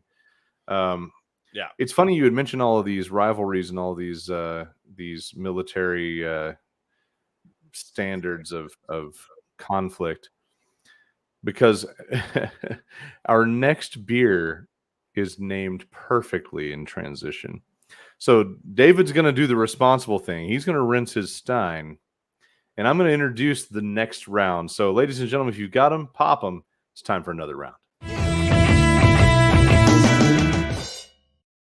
So again, if you are just tuning in, we're featuring Monday Night Brewing tonight. So Monday Night is based in Atlanta, recently opened in Nashville. Monday Night Brewing, there you go. These guys make some great shit. And man, we have been on a journey with it. Tonight, we've tried the Thai 11 Monday Night Brewing Strong Ale American. Next up is Tears of My Enemies. Tears of My Enemies. I lied. It's not in a bigger bottle. It's also a pint bottle. I just, for some reason, thought they looked different earlier. Tears of My Enemies, Monday Night Brewing's Apple Brandy Barrel Aged Stout. It's Imperial Double Milk. I'm a barrel aged fanboy. That's the reality of the situation. So the previous one went into my top, my winner's circle. This guy, Tears of My Enemies, Apple Brandy Barrel Aged Imperial Milk Stout. This one is part of a series of the Tears of My Enemies series. There is nothing more scrumptious than the misfortune of your enemies. Man, I identify with that one. Oh, yes. This variant was aged in apple brandy barrels with locally roasted Batdorf and Bronson coffee. This beer is roasty, chocolatey, and like the tears of your enemies, the most delicious thing you've ever tasted. Motherfucker is 9.3, which is still high, but not as high as the 12 we had earlier. Whoa, careful with that head there. Right. God I damn. got Do I a need to little send you to overexcited with it. Dragon Con so you can learn how to accept good head? Not that I know anything about that. Smelling it yet? Is it filling up the room? Because when I popped it, it filled up the room like just. All right, here we go. Let's have a pour off. Let's see which one of us has the most responsible pour. No, I was overzealous with it because it was like it's pouring. David's just like, fuck it, turn it upside down. Right? It's one way to do it. There Yours we has go. no head. Well, that's because I have elegant pouring. It's supposed to have a little bit of a head. Still, as before, black as hail, as I like to say. Man, that's beautiful. That is just all right. fucking I'm gorgeous. gonna have to give this head a second to. All right, that's what she said. Die down. I'm just gonna fight. Behave. I'm just gonna fight through the head for a little bit, but from the head, the cinnamon. I'm taking some Tums tonight. I can already feel that coming. But that's not a bad thing. The cinnamon on this is really powerful. I think you're lost in the head. Get into the liquid a little. On the head, the cinnamon. No, the cinnamon's still there. The cinnamon's still. Oh, it's there. It's rocking. Oh man, that's. It is not landing in the top like the previous. But damn, yeah. So, wow, roasty, chocolatey. Those two check out. Smoke. There is a little smoke. The apple really comes through to me. So it has a baked apple kind of touch. Well, that's what maybe that's what I'm calling the cinnamon. Actually, you know what it is, David? To me, you know the whole baked apple scenario. Yeah, you get the stuff right, and then you go and you scrape. It's the scrapey stuff. It's that charred edge to the baked apples. And it's so fucking good. It's really good. I don't know. I don't get charred edges because I actually cook mine at the appropriate temperature. Okay.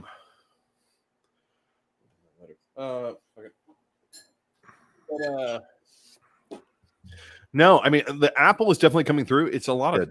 I'm getting a lot. I'm still getting a lot of cinnamon. Cinnamon and. Hey, Brian's here. Hey, Brian, you're just in time, man. It's the second beer break. Olivia's correcting us on our culinary drunk banter. Caramelization. No, caramelization is one thing. That's definitely coming through here. Burning the stuff at the edges is another, because that means your heat was too high and you let it cook too long. One or the other. No, okay, so cinnamon. There's almost a cobbler vibe for me. Yeah, and maybe that's why I'm thinking burnt, charred kind of thing. Because at the with the cobbler, you get a little of that on the crust. Well, see, so here's where I think where the flavors are getting mixed up is because there's coffee, and then there's apple. So, for instance, like I won't lie, one of my least favorite fucking desserts on the planet Earth is apple pie. I am not a big fan of apple pie. You goddamn commie. I know, right? Get the fuck out. Mostly because it's drink some baby blood and hug a tree while you're at it. Right. It's too sweet most of the time. Okay. So the way I like to make my own apple pies is I'll either make an Emmentaler pie, or I will add more spice to the pie, right, to make it less sweet. So just to clarify, an Emmentaler pie is you add cheese, specifically Swiss cheese, to the pie. Which, by the way, if you've never done that, if you've never made an Emmentaler an apple pie, he's good. That's some good stuff. Good. And for those of you who are unfamiliar with the phrase Emmentaler, that's another way of saying Swiss cheese. It's just German. I don't know why. The Germans don't call it Swiss cheese; they call it Emmentaler cheese. And I'm sure there's reasons. But It sounds like there would be reasons.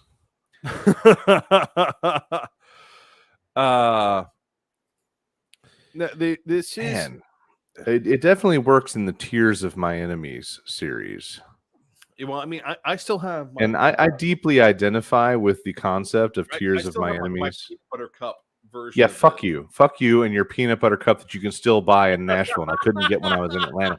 Fuck you all the way, to the brewery and back, just for you, just to put it right here in front of you. It isn't Tears of My Enemies though; it's Stranger Danger. So yeah, but no, Tears of My Enemies. I identify with that as a phrase. I identify with it as a concept. As someone who carries around a couple of enemies at any given time, and given all of the personal story attached to my journey, I kind of love that I bought Tears of My Enemies while in Atlanta for Dragon Con. There's a certain poeticness to that. Olivia wants to challenge your apple dessert, apple crisp or apple strudel. Sharp white cheddar with apple pie. Holy shit, that sounds amazing. In fact, I did go on, thanks to visiting Vermont, I'm now a bizarre Cabot cheese loyalist, so I think maybe I should do something with that regarding apple pie. That sounds like a good idea. Here's the thing, Olivia, I challenge you to this. If you can find something better than blueberry Stilton at any given point, because there is nothing better than blueberry Stilton. That's a compelling argument. Yeah. Anywho, let me jump down the Uncle Lucas travel slide train. These are actually stolen images from Facebook because I haven't been able to go. But let me tell you a little story real quick to set this up. As those who know me know, I have a passion for historic old buildings. And David and I, we connect on the cool shit that's old in Nashville wavelength. Yeah. So there's this old meat packing and processing plant that's in the Germantown area of Nashville called the Neuhoff plant. I first became aware of Neuhoff when I was involved with the Civic Design Center, and I was going to a lot of presentations, and they held one there, and it kind of blew my mind. I'm like, holy shit, this place is cool. It's an enormous fucking meat plant perched on the river, and it's all dilapidated and kind of partly broken down. But this couple, and I don't know where they are in the mix right now, but they owned it at the time. And one of my coworkers at the job I worked at was very close with them because he was close with one of their kids when they both went to Father Ryan. So they were both students at Father Ryan. So this guy went with me to the thing and then introduced me to the owners of the property. The owners gave me a tour of their condo that was built in the edge of this really bitchin' old factory that was, kind of worn down and decommissioned. And there were other things on the property, like the Nashville Jazz Workshop was in the basement of the administration building. There was this cool open parking deck situation, but it wasn't really a parking deck. It was actually a livestock organizing deck. There was this cool ramp that went down under the driveway, and it was where all the live animals be led right before their moment of doom. So it was a really cool, apocalyptic kind of place. So I was familiar with it. I'd had the tour. I knew that the owners did a bitchin' 4th of July party in the bar that they built on one of the levels where you can look at the 4th of July show. That is a good 4th of July party. Yeah. Or was. So when it came time, and I'm looking over here at the poster. So 2012, the 2012 edition of the convention that I used to run in Nashville, we themed it Apocalypse.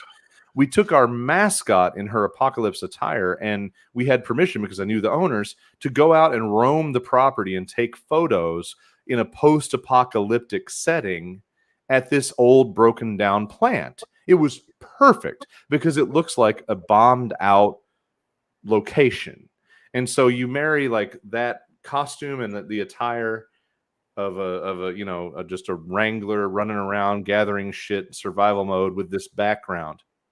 So fast forward, I accidentally see an Instagram for Nashville Guru or something, and they're talking about check out Monday Night Brewing at the Neuhoff plant, and I freak out oh, holy shit, one of my favorite buildings, and a great brewery is there. Holy shit. So I start looking, and I'm not fucking with you. I've been sitting on this for 3 months till David and I could have the opportunity to talk about the cool shit that Monday Night Brewing did with their Nashville location. So here are a few photos of what they're doing in Nashville at their location there.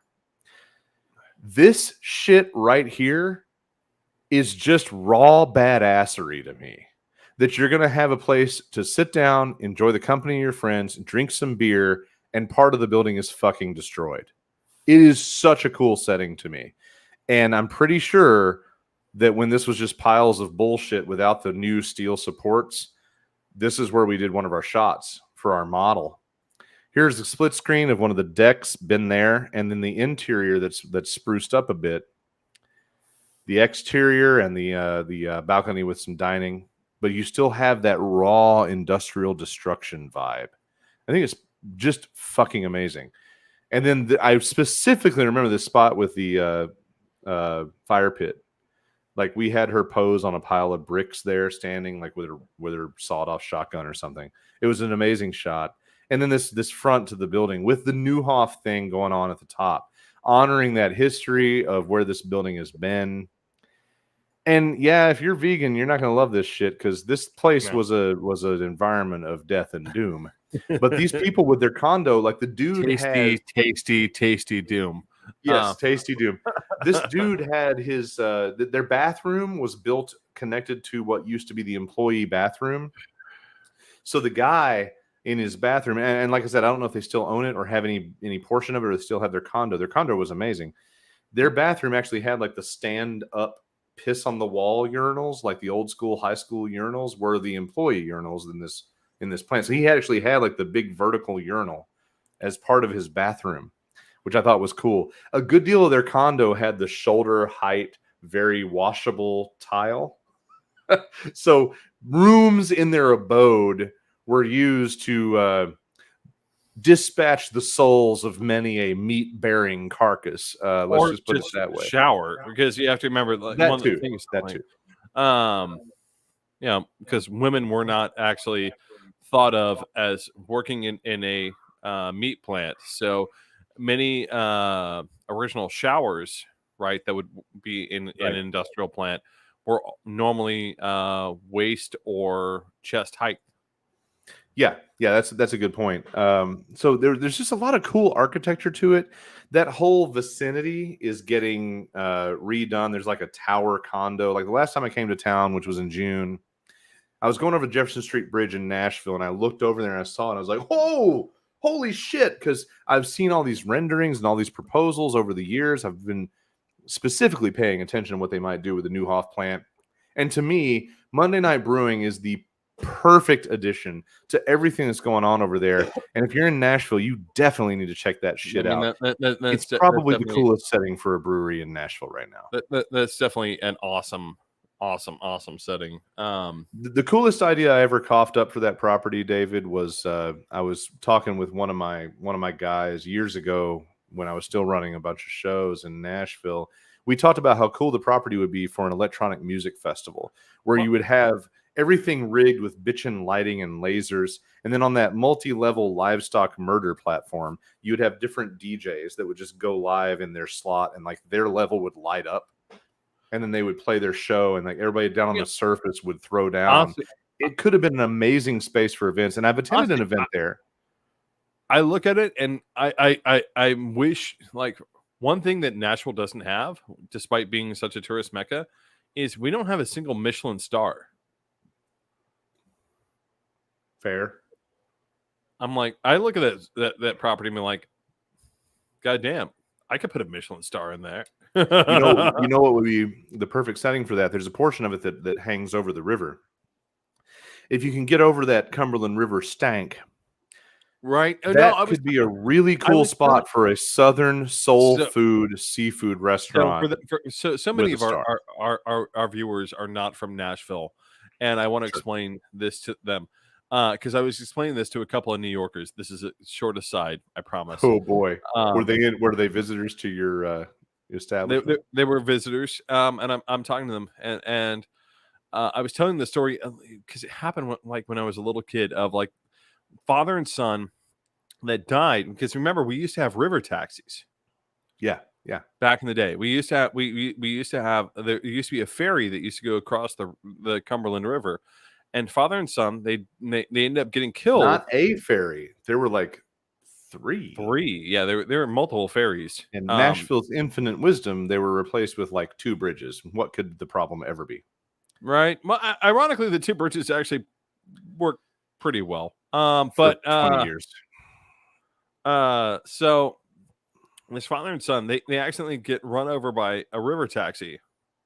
And the question was, what were they doing in the middle of? Well, they were fishing in the middle of the Cumberland River, and every native Nashvillian's thought immediately was, Ew. "Huh? What? You were doing what in the middle of the Cumberland River?" Would you like your catfish with a side of shit, piss, or toxic runoff, sir? What? The only catfish you pull out of the Cumberland are the kind you're going to throw on the ice at a Preds game. Right. Because I want to clarify. And literally, you know what, David? That being said, a little preseason. Go Preds. We're gonna suck so hard this year, but okay. We're gonna suck so hard. It's gonna be bad. It's gonna be just like the Titans, dude. It's not gonna be a good year. Great, thanks. I'm super encouraged to hang my flag on the porch now. Up here I know. You know what? Literally, I kind of want to move up to. Like one thing that's compelling me to be like, I want to move up to Michigan simply so I can cheer for the Lions, understanding that they're going to lose instead of having hope for the Titans. God damn. Hey, Sharma's here. Hi, Sharma. How you doing? Sharma. It's been a minute. Good to see you. You're just in time. We've been drinking some quite high grav beers, but we're about to roll into the final topic of the night. We are tits drunk, dude. Yes. But we've been enjoying Monday Night Brewing. You're just in time. So yeah, if you can visit the place, if you're in Nashville, guys, do it. If you're in Atlanta, do it. Visit either of these. They're just fucking gorgeous. And now that we've gone face first into it, they've got some really goddamn good beer. I first discovered. I don't know what your first interaction with Monday night was, but I had my first Monday night. Yeah, fuck you. David's got the peanut butter cup one and it's pissing me off. Olivia counters your sports woes with if you move to England, you just cheer for the Patriots, regardless of your state. And since I have a job based in New England, I get to kind of be a proxy Patriots. Hey, listen, at least the Rangers. For some reason, all of a sudden, the Rangers are actually in fucking contention. What the fuck? Number one. Number ebbs two, ebbs and flows. See these places if you're there. My first discovery was the Scotch Ale, the Drafty Kilt, served at the Hyatt in downtown Atlanta when I was attending regular meetings for Dragon Con, staff meetings. I connected the dots one day. It was like a light bulb went off. Like, wait, I can go to the bar, get the Scotch Ale. Was it Drafty Kilt? I don't think it's Drafty Kilt. I could be wrong about that. I'm gonna look it up. It is also Tears of My Enemies. Drafty Kilt's the name of a restaurant. I'm going to get this shit right. Yeah, I'm not going to do them dirty. Tears of My Enemies Scotch Ale. It is Drafty Kilt. Drafty Kilt Scotch Ale. So I would order one at the bar and then mosey down the stairs and attend the staff meeting while sipping on my beer. And I can't believe it took me so many years to connect those dots. You're not a Scotch Ale fan, though. I am. I'm just picky about it.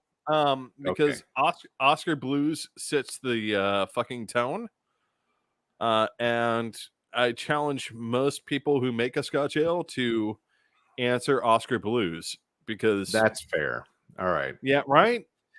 I think they answer it. I think they answered it quite well. Real quick before we drop this segment, we had to throw in a little something special for our friend Brian. So Brian, as his duty compels him, brings our other recreational substance to the table tonight. Black tuna. What the nice fuck? medics that while it only comes in at 21% THC, the associate terpenes make it a nice and mellow whole body buzz. This reminds me, Brian, I need to have a consultation session with you because after this past weekend, aka Thursday, Friday, Saturday, Sunday, Monday, Tuesday, I have a 5 or 6 day theory that THC suppresses hangovers. I don't know if I'm right. No, it actually does. We're going to have a conversation about that. Well, no. All right. So for those of you who don't know, here in Nashville, we finally got this new really cool restaurant bar concept called Buds and Brews. This is the And third consecutive week that David has jerked off about Buds and Brews. Yep. If you can't convince someone from there to come tell us about the place on the show, I'm going to throw shit at you. You know what? I'll make JD come on. I will somehow make JD come on the show. That would be a lot of fun. I think. I mean, it doesn't have to be official. I just think it'd be a lot of fun to hear about this place because you've got so many like random, incompatible with legality ideas. Because like literally, like I will not be hungover after I've taken, like, granted, 2 or 3 THC like shots from this place, and then go about my normal Sunday drinking, which involves me going to mafiosos. Which, hey, if you're a Nashville native and you're not at mafiosos on Sunday, you should be, because, or if you know, if you're new to the city and you're not at mafiosos on Sundays, you should be, because it's 2 for 1. I can vouch. That's where this whole thing started. Like this entire relationship and friendship with David was started by a mutual friend introducing us to this tradition that he had of going to mafiosos on Sunday night. And then David and I turned the whole thing into a drunken political banter fest. Yeah. We probably ran off the poor guy that introduced us, who, by the way, I was able to catch up with in Atlanta. We had a really great, we had a middle of the night fucking meal at the Metro Cafe and the whole 9 yards. It was great. Without Patty was her name. That's right. Patty was why I wanted. Every time we talk about mafiosos, he's got to bring up the one girl that he just couldn't stand because she challenged his masculinity concerning his wallet. All right, we are running out of time. We got to squeeze this fucker in because I brought this up to David. Let's do it. And if you're hyper liberal, now is your moment. We're gonna be overtime. You've lost that loving feeling, that loving activist feeling. Right. So I want to clarify to everyone who's about to watch. This is going to be, unfortunately, and especially since we're already a little bit drunk, overly esoteric, because it was overly esoteric when we started talking about it to begin with. Because we started talking about, and I started getting to throw out Latin phrases. Like Vox Populi versus Vox Rationis, which I'm going to depend on him to bring into this discussion. But let me tee it up for people from the common man perspective. So here's what happens when I fly on planes. Unless I'm sitting next to an interesting, charismatic person that I can talk to, hi Sharma, I will descend into my headphones and listen to the Barack Obama book, the memoir. And it's moving for me because I was involved in the campaign and I was deeply attached to the Obama phenomenon, right? But what I've noticed in listening to I've read or listened to various Obama books, and I've noticed this phenomenon, and it's really, I think, where the Democrats fall down in a lot of cases. The right wing, especially right now with Trumpism, they are the same activist, even though they're fucking idiots. Like, let's be real. These people are rock stupid, had no idea how shit works. And they have a twisted version of patriotism. They have no respect for any American institution while bullshitting you that they do. But they're the same fucking people in office as they were when they were just shitheels on a baseball field and when they decided to run, aka look at MTG.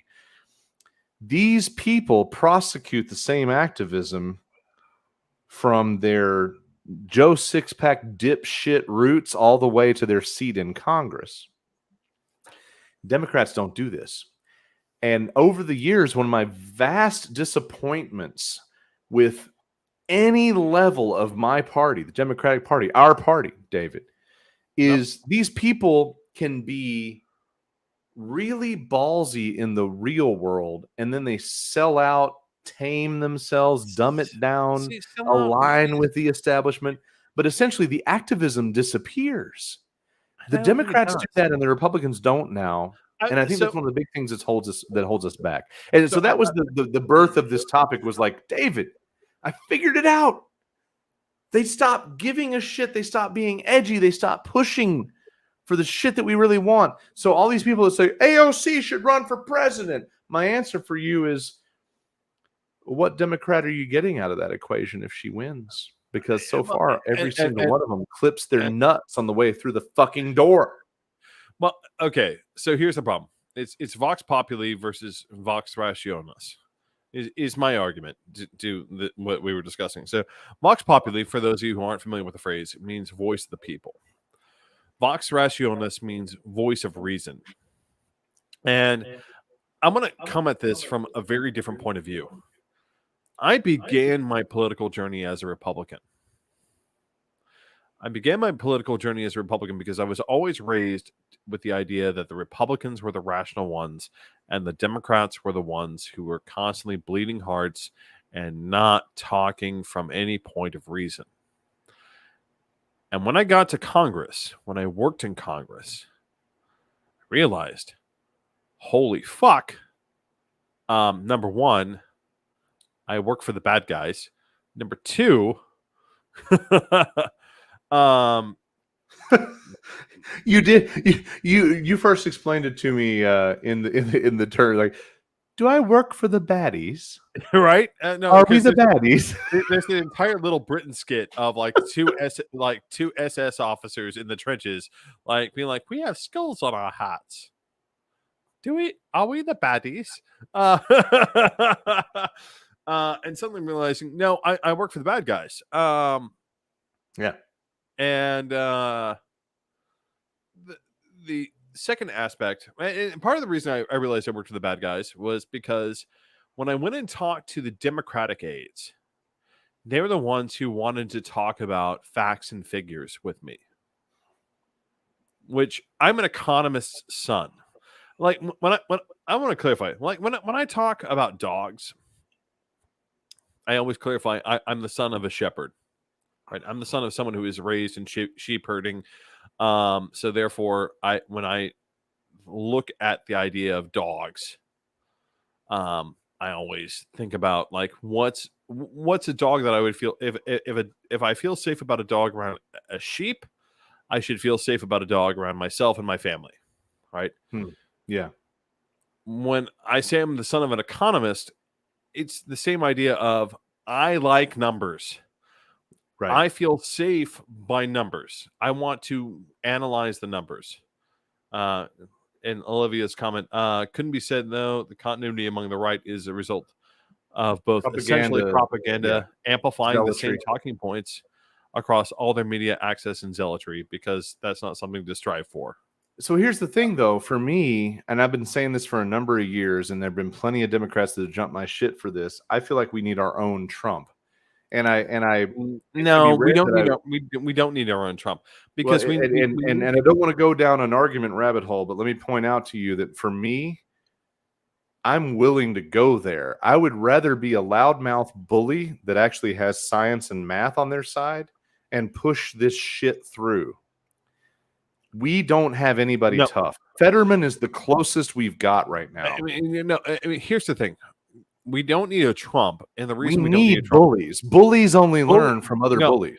But we do need a bully, and that's one of the reasons why I'm a bully politically. No, we took the gloves off a long time ago.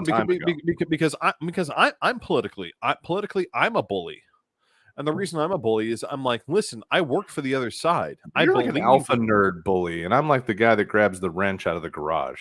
I'm like I used to work for the other side. Right. You've been forged in the fires of Republican fuckdom. Wyoming of all fucking things. I mean, right. There's a saying, and I firmly exemplify that, which is there's no truer zealot than the convert. Ain't that the truth? So I mean, you really do live that, yeah. Right, I do live that. There was no truer zealot than the convert. The numbers don't lie, and this is where I come back to from my standpoint of view, which is, and to our viewers, no offense, I don't give a fuck about your feelings. I don't give a fuck about how you feel about anything. I don't give like half the time. Lucas knows this. I don't give a fuck. I don't give a neither fuck do about I. I mean, I famously struggle with empathy. Like it's part of my general personality profile. No, like here's the thing. I don't struggle with empathy, but when it comes to making a decision, right? Like Lucas knows this from me. I don't give a fuck about how Lucas feels about anything. I'm gonna slap him in the face with a fucking fish. I don't give a shit. which is funny because that's one of the ways that we get along from a business perspective. Anytime we've ever worked on a business project together, I accept that whole cloth because the way I always governed in my organizations was, yeah, okay, that's cool, but that doesn't work for the needs of the many. I was right, Spock all the way, and I've right. lost a lot of friends over that Spock theory. Yeah, that's cool. Hate it for you. Needs of the many, motherfucker. Here we go. Right. Again, I will slap Lucas in the face, and I feel like I almost have. Have I slapped you in the face with a Oh, fish? we have plenty of times shot each other down, and I believe Yeah. over a beer or two, you have definitely reached out and gone, "No, cupcake, that's not how that works." I have definitely done that. I've done that many times. For like that, this is not once. That as many times I've done that. I need to remember next time I'm revising some of your sloppy word soup into decent copy the world can digest. I should just slap you.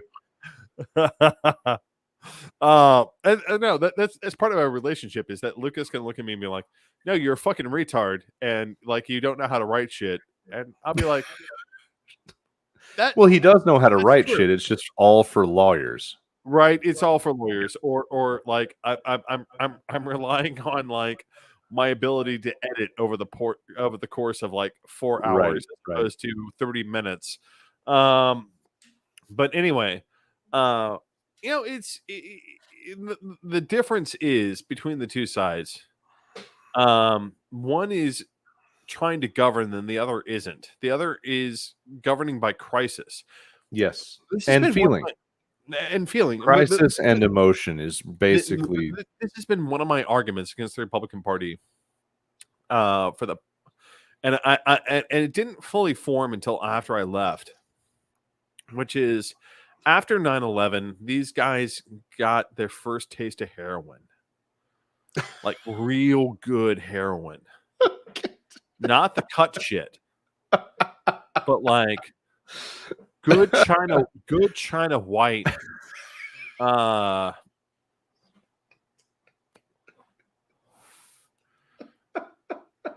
no, because here's the thing. The Republicans after 9/11, if they went to Congress and said, "I want to ban Muslims," Congress would have said yes. Democrats and Republicans, right? because the Patriot Act is almost there. Right. God. Oh, I'm right, aren't I? I'm right, aren't I? They got their first good taste of China white. How did we wake up in this universe? And the problem is that ever since then, they've been trying to chase that high. They've been trying to just like any addict, they've been trying to chase that high. The reason I was cracking up so much is because you gave me a mental picture of W, who was already an addict of so many things. But you gave me this mental picture of W going,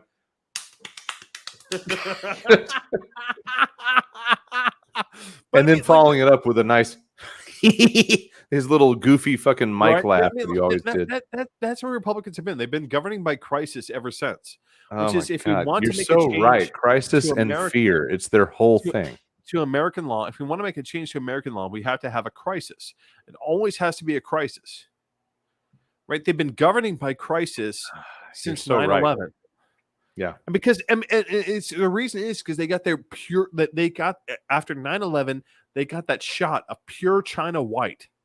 Well, they figured out that blind nationalism could really forward the agenda. Well, yeah, for them. Yeah, exactly. I mean, I'm still taking off my fucking shoes when I fly to Atlanta, for example, because exactly blind nationalism. Like I'm still having to deal with the pledge being said at my commission meetings because of blind nationalism. Well, we're still dealing with the horrid issue of police abuse because it was attached to blind fucking nationalism as of 9/11. But again, war on drugs, war on terrorism, war on whatever. again, Republicans Yeah, have been trying to Brian play. nailed it right there. A crisis Yeah, on war or something. exactly. It is.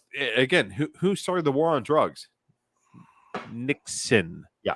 Um.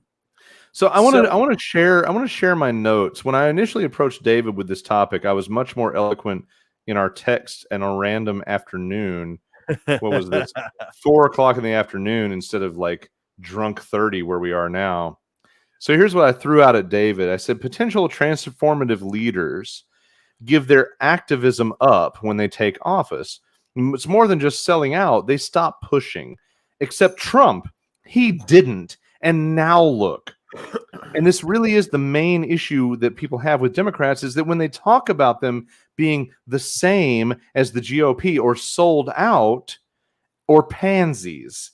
Obama, for example, but also if you think about AOC, the golden child of modern hashtag progressive, whatever the fuck they are, she might fall victim to the same thing. Calm the fuck down. And then it ties into my gripes about Nashville not fighting the state. Take something like rent control. Local politicians on the left love to just throw their hands up and give up instead of leading rallies and banging their fists and continuing to be activists against the larger government body. So here's my thing. The reason this came home for me, David, how much yeast did you put in this shit? Do what? I just cracked open the peanut butter. How much yeast did we put in this shit? I'm like literally just trying to like constantly fight the Oh, you're wow. All right. You do you, boo. I would have saved that for a separate fucking experience because I'm a sucker for chocolate and peanut butter.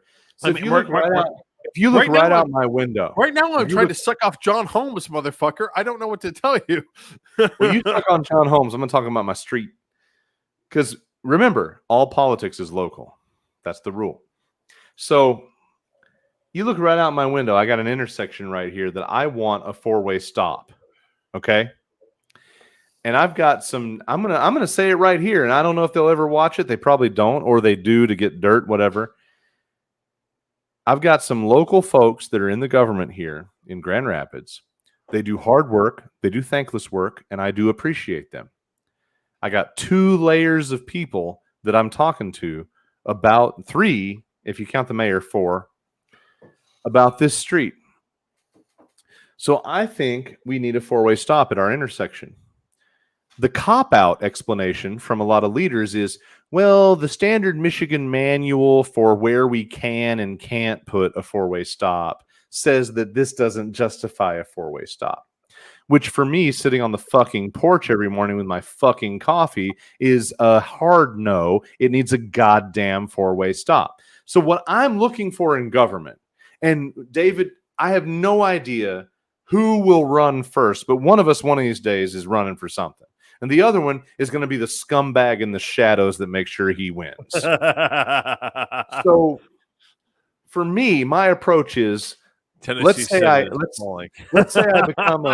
become a commissioner in this town for this ward. I'm going to push for putting a fucking 4-way stop right here. And if the state wants to come after me, fuck them. They can fucking sue me. And that's where I think our side falls off. We stop doing right for the sake of right, and we start playing the game with this establishment fucking horse shit. And there we go. We had to get there at some point. Bam! Horse shit.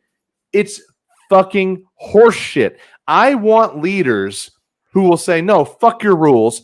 Fuck your standards. This is what my community needs. This is how I campaigned. This is how I fought on the street as a protester. And this is how I'm going to goddamn govern. And that's what makes me a fucking Democrat. And we lost that shit a long ass time ago. Yeah, we did. And I'm going to come back to that phrase that we talked about before. And again, pre-show, for those who don't understand, like me and Lucas, like try and like give a little bit of debate to each other before pre-show, just so we can feel out like how a topic is going to work out.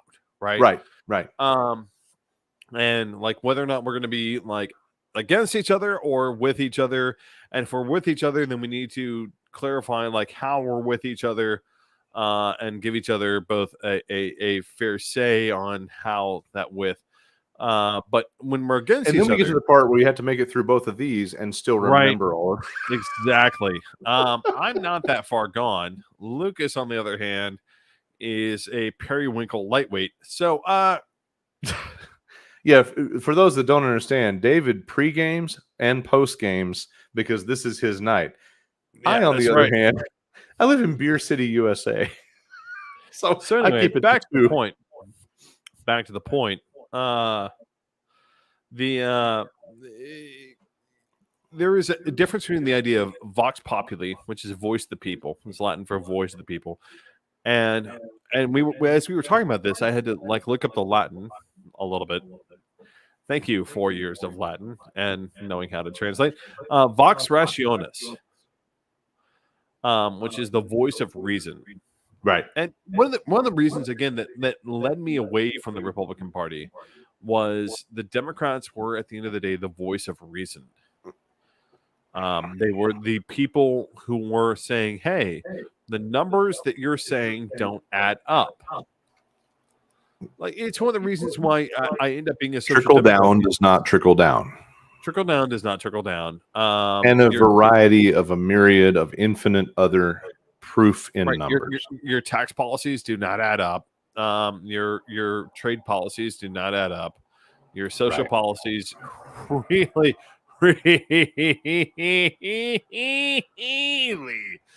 don't add up. You know what I can't understand, David? And this is relevant because that vehicle that just passed me is probably a conservative voter. For all the Viagra you could buy for the expense of those giant off-road tires. Anyway, go ahead. I mean, if you got to fix, if you got to fix the problem, bro, they have to go mudding. But I mean, so for me, it's always all about the numbers. It's always all about the reason. Well, you're definitely in the uber numbers / economics / law nerd category, and I'm very much. I'm more friendly to. So we both lament the society trying to govern by emotion phenomenon. You have a lot of issues with the right doing it. I have a lot of issues with the left doing it because it's personally affected my life. But at the end of the day, I capitalize on the emotion. And I think the local leadership here has figured that out. Like, oh, shit, okay. What he does is he rides that wave of activist fury, and then he makes political points that actually kind of fuck with us. And I would never fucking stop. And that's what offends me about Democratic politicians is that I'm loyal to my party until we have a functional system in which we can be more independent. But if I get there, I'm going to still be that asshole. Here's the thing. If I'm Delaney out of New Hampshire, right? Delaney is, and you and I have discussed this, when he was running for president, we're like, are we sure he's running for the right party? Because it doesn't sound like he is. None of what he's talking about sounds like he is. Party politics, again, in America are, first of all, fucked up. They're ridiculously fucked up. Because they're not parties, they're coalitions. David will gladly remind everyone academically about that. I will give you a 30-minute dissertation at the drop of a hat. If the news cycle ever gets boring enough, trust me, we'll go back to that one as a pet topic. Right. But I mean, it is a matter of trying to not governing by emotion, which Delaney is a senator, a Democratic senator from Delaware for one reason, because people in Delaware would rather elect what? Pick a tiny New England state and stick with it. I thought you said New Hampshire. No, it's Delaware. Delaware. Even smaller. Yeah, right. Shouldn't be a state, honestly. But that's an entirely different speech, which I feel like I've given before. Olivia's going to scold me. I did the Vermont shape. No, there you go. Right. But I mean, the only reason Delaney is a Democrat and a Democrat from New Hampshire is that people in New Hampshire, Delaware. There we go. You fucked me up. Make up your fucking mind. You fucked me up. The only reason Delaney is a Democrat from Delaware is because people in Delaware don't feel comfortable voting for a Republican. Because Delaney is a Republican. He'd be a moderate Republican under any other. Maryland. You're still wrong. Is Delaney from Maryland? Apparently, this is me, doing what I do. I fact check your ass. You know what? It's the same fucking place. I don't give a shit. Maryland's 6th district. There is no district in Senate. And what a goofball. U.S. House, man. 2016 House. There is no district in Maryland. Anyway, you have your houses crossed. Delaney were in a third term in 2016. 56% of the vote against Republican Army Hobers, 40%. U.S. House of Representatives, Maryland, 6th district. I thought he was a senator. Nope. He hasn't gotten bored enough in the House to do that. No. All right. So anyway, I'm full of shit, everyone. That's okay, though, because it's still the same fucking phenomenon no matter where they're from. I mean... Right? Because here's the thing. It has a conservative Democrat and shit going on too. Yeah. Olivia points out New Hampshire's definitely it's a live free or die state. It's the only place with a leading lack of seatbelt adoption. Right. Hashtag shit you learn when your employer's in New Hampshire. The point is that Democrats aren't losing their activism. They're losing their vox populi. They're trying to govern from where they are. Ooh. Right. I think they're losing their activism. I don't think they are. I think they're I trying think to within govern 2 weeks, if AOC somehow let's be generous and feminists are going to really be pissed off at me for this one.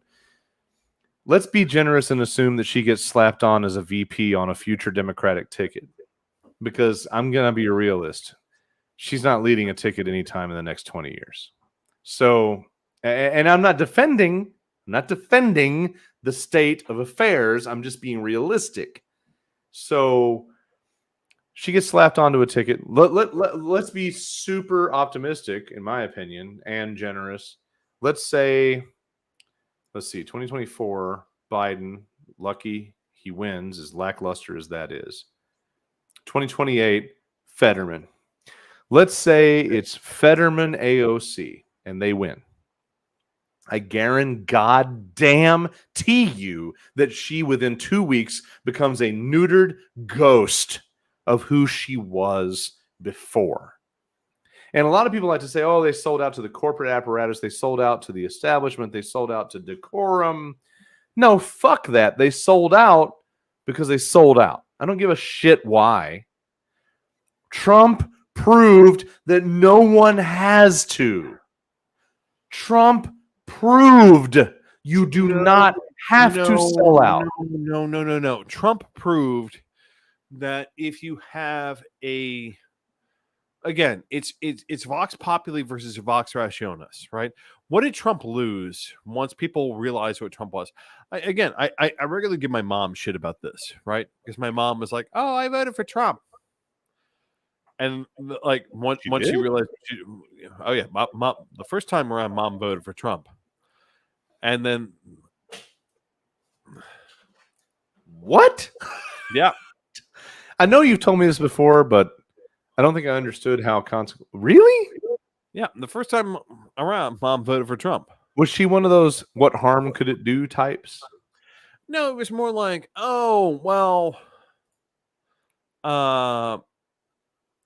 he's got to moderate. He's going to back off, and I kept on trying to be like, no, he's gonna moderate the pussies that he grabs. Was that the theory? She couldn't get herself around fucking voting for a Democrat the first time around.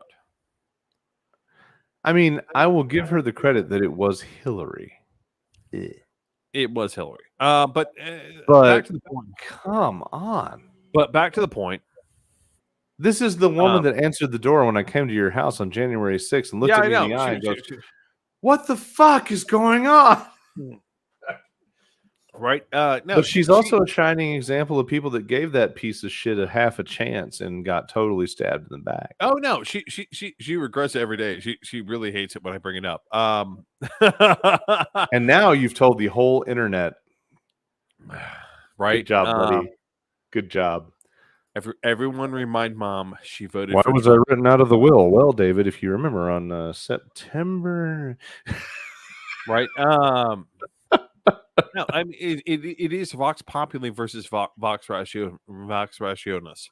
Of when you get into government, you have to abide by the rules of government. And here's the deal: I only know Phil Valentine, who Phil Valentine is. Anderson is here. Oh my god! School carpools. I love it. Oh my god, Anderson. First of all, I have to explain real fast. Anderson and I went to grade school together and junior high together, and I'm really loving that he's here right now. This is so special. But, especially for a couple of drunk guys, right? Especially like Anderson, I want to clarify, we've been drinking far higher alcohol than we normally would have. But typically we don't do a 12 followed by a 9, but it is what it is tonight. But back to the point, like, you know, for so many people, when Trump came to power, like he offered that idea of I'm going to give you a voice to the people. There was a working man's populism that was widely recognized. It was just warped and tainted with nationalism, racism, classism, and a whole bunch of other fucking garbage. The problem with populism that always comes into play is action, right? Yeah. Could Trump bring his wall to fruition? No. Could Trump, like, the only thing Trump could do was be a rabid racist to people trying to enter the country. I still remember when he tried to bar like thousands of people who were on planes, being like, "Hey, I'm supposed to be able to enter the country." Oh wait, no, I can't. Apparently, just immediately we can't trust these people. Yeah. Brian points out, just imagine if Trump wasn't actually a sleaze bag, but instead was just normal Republican with all that activity. And that's a fair point. So like Brian and I go back years and years.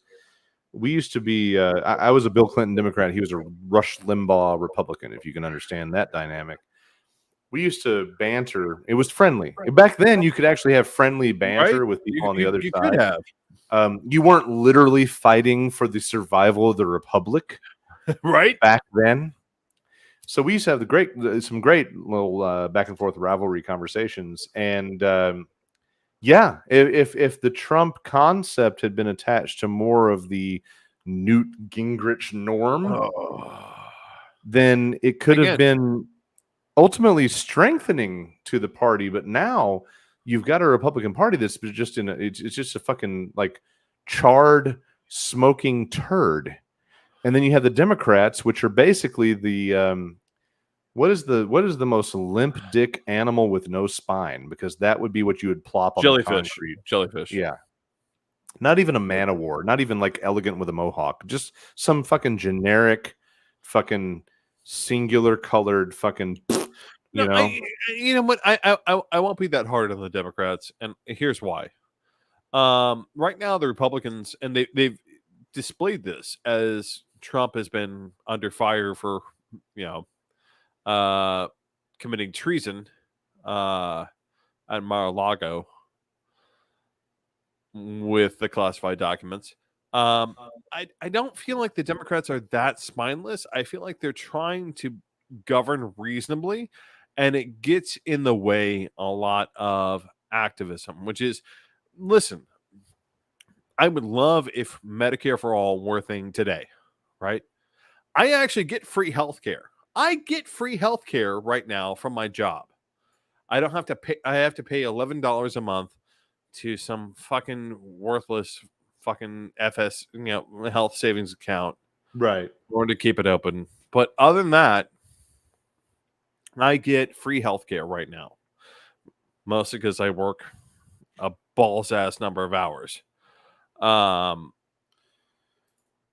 But on the flip side, I would love for everyone. Brian nailed it. Big tent, but like all the most reprehensible motherfuckers in the room.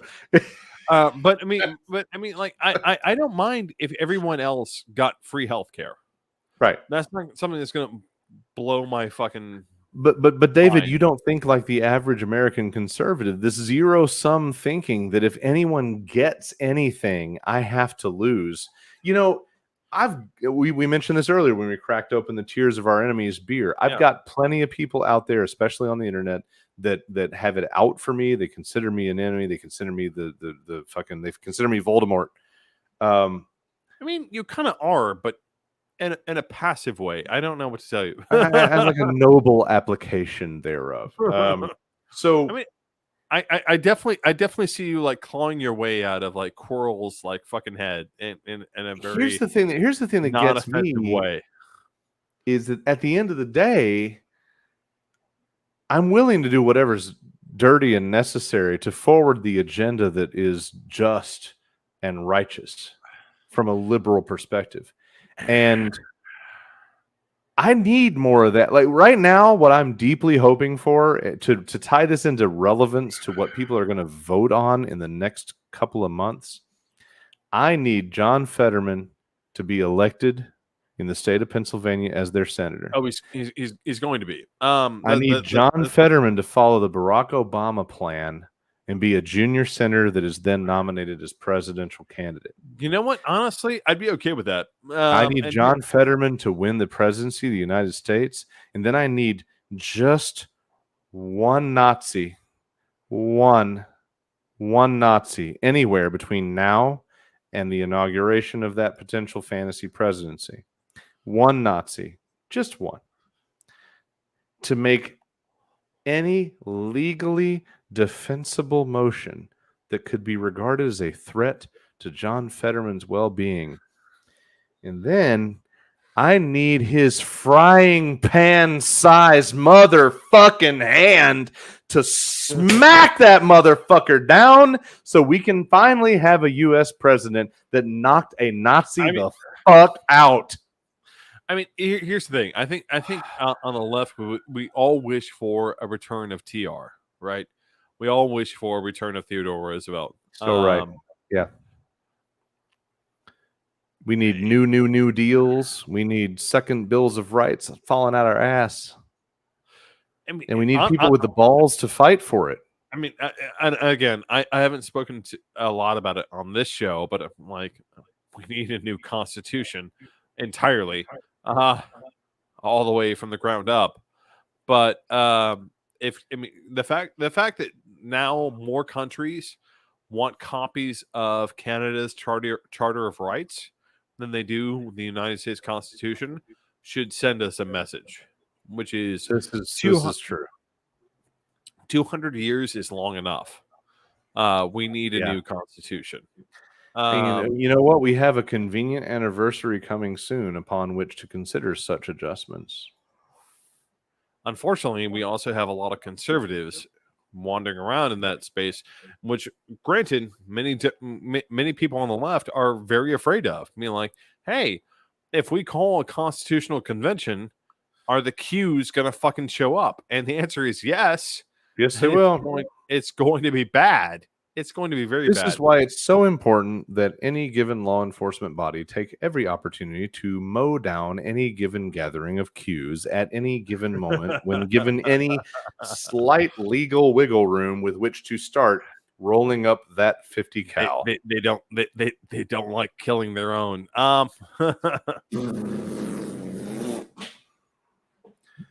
Yeah. Well, anyway, we're closing in on our absolute. We have a couple of. David and I agreed early on we'd have a couple of tiers of limits. 2.5 hours is the most that we're willing to bore everybody. But we do appreciate you tuning in. We are so glad for so many witty, insightful, and honestly very applicable thoughts from the audience in a lot of cases. Everyone, continue to tune in on Thursdays. We're going to be here hopefully every Thursday. Isn't that right, Lucas? It is, right? But a couple weeks I'm gonna have to miss that one for Mom being in town. So you're gonna have to wing that shit. Fucking. You'll Hey, live. Lucas, this is your notice to find a replacement.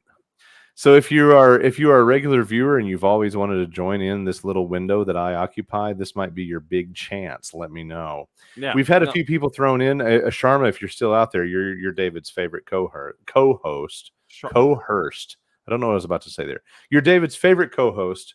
We love having Rob. We love having Mark. We love having any of you guys. But frankly, Sharma's cuter than all of you. So David will take that opportunity. And Sharma has a lot to say about very important issues of mental health, women's rights, etc. She talks shit and she talks shit and she fights.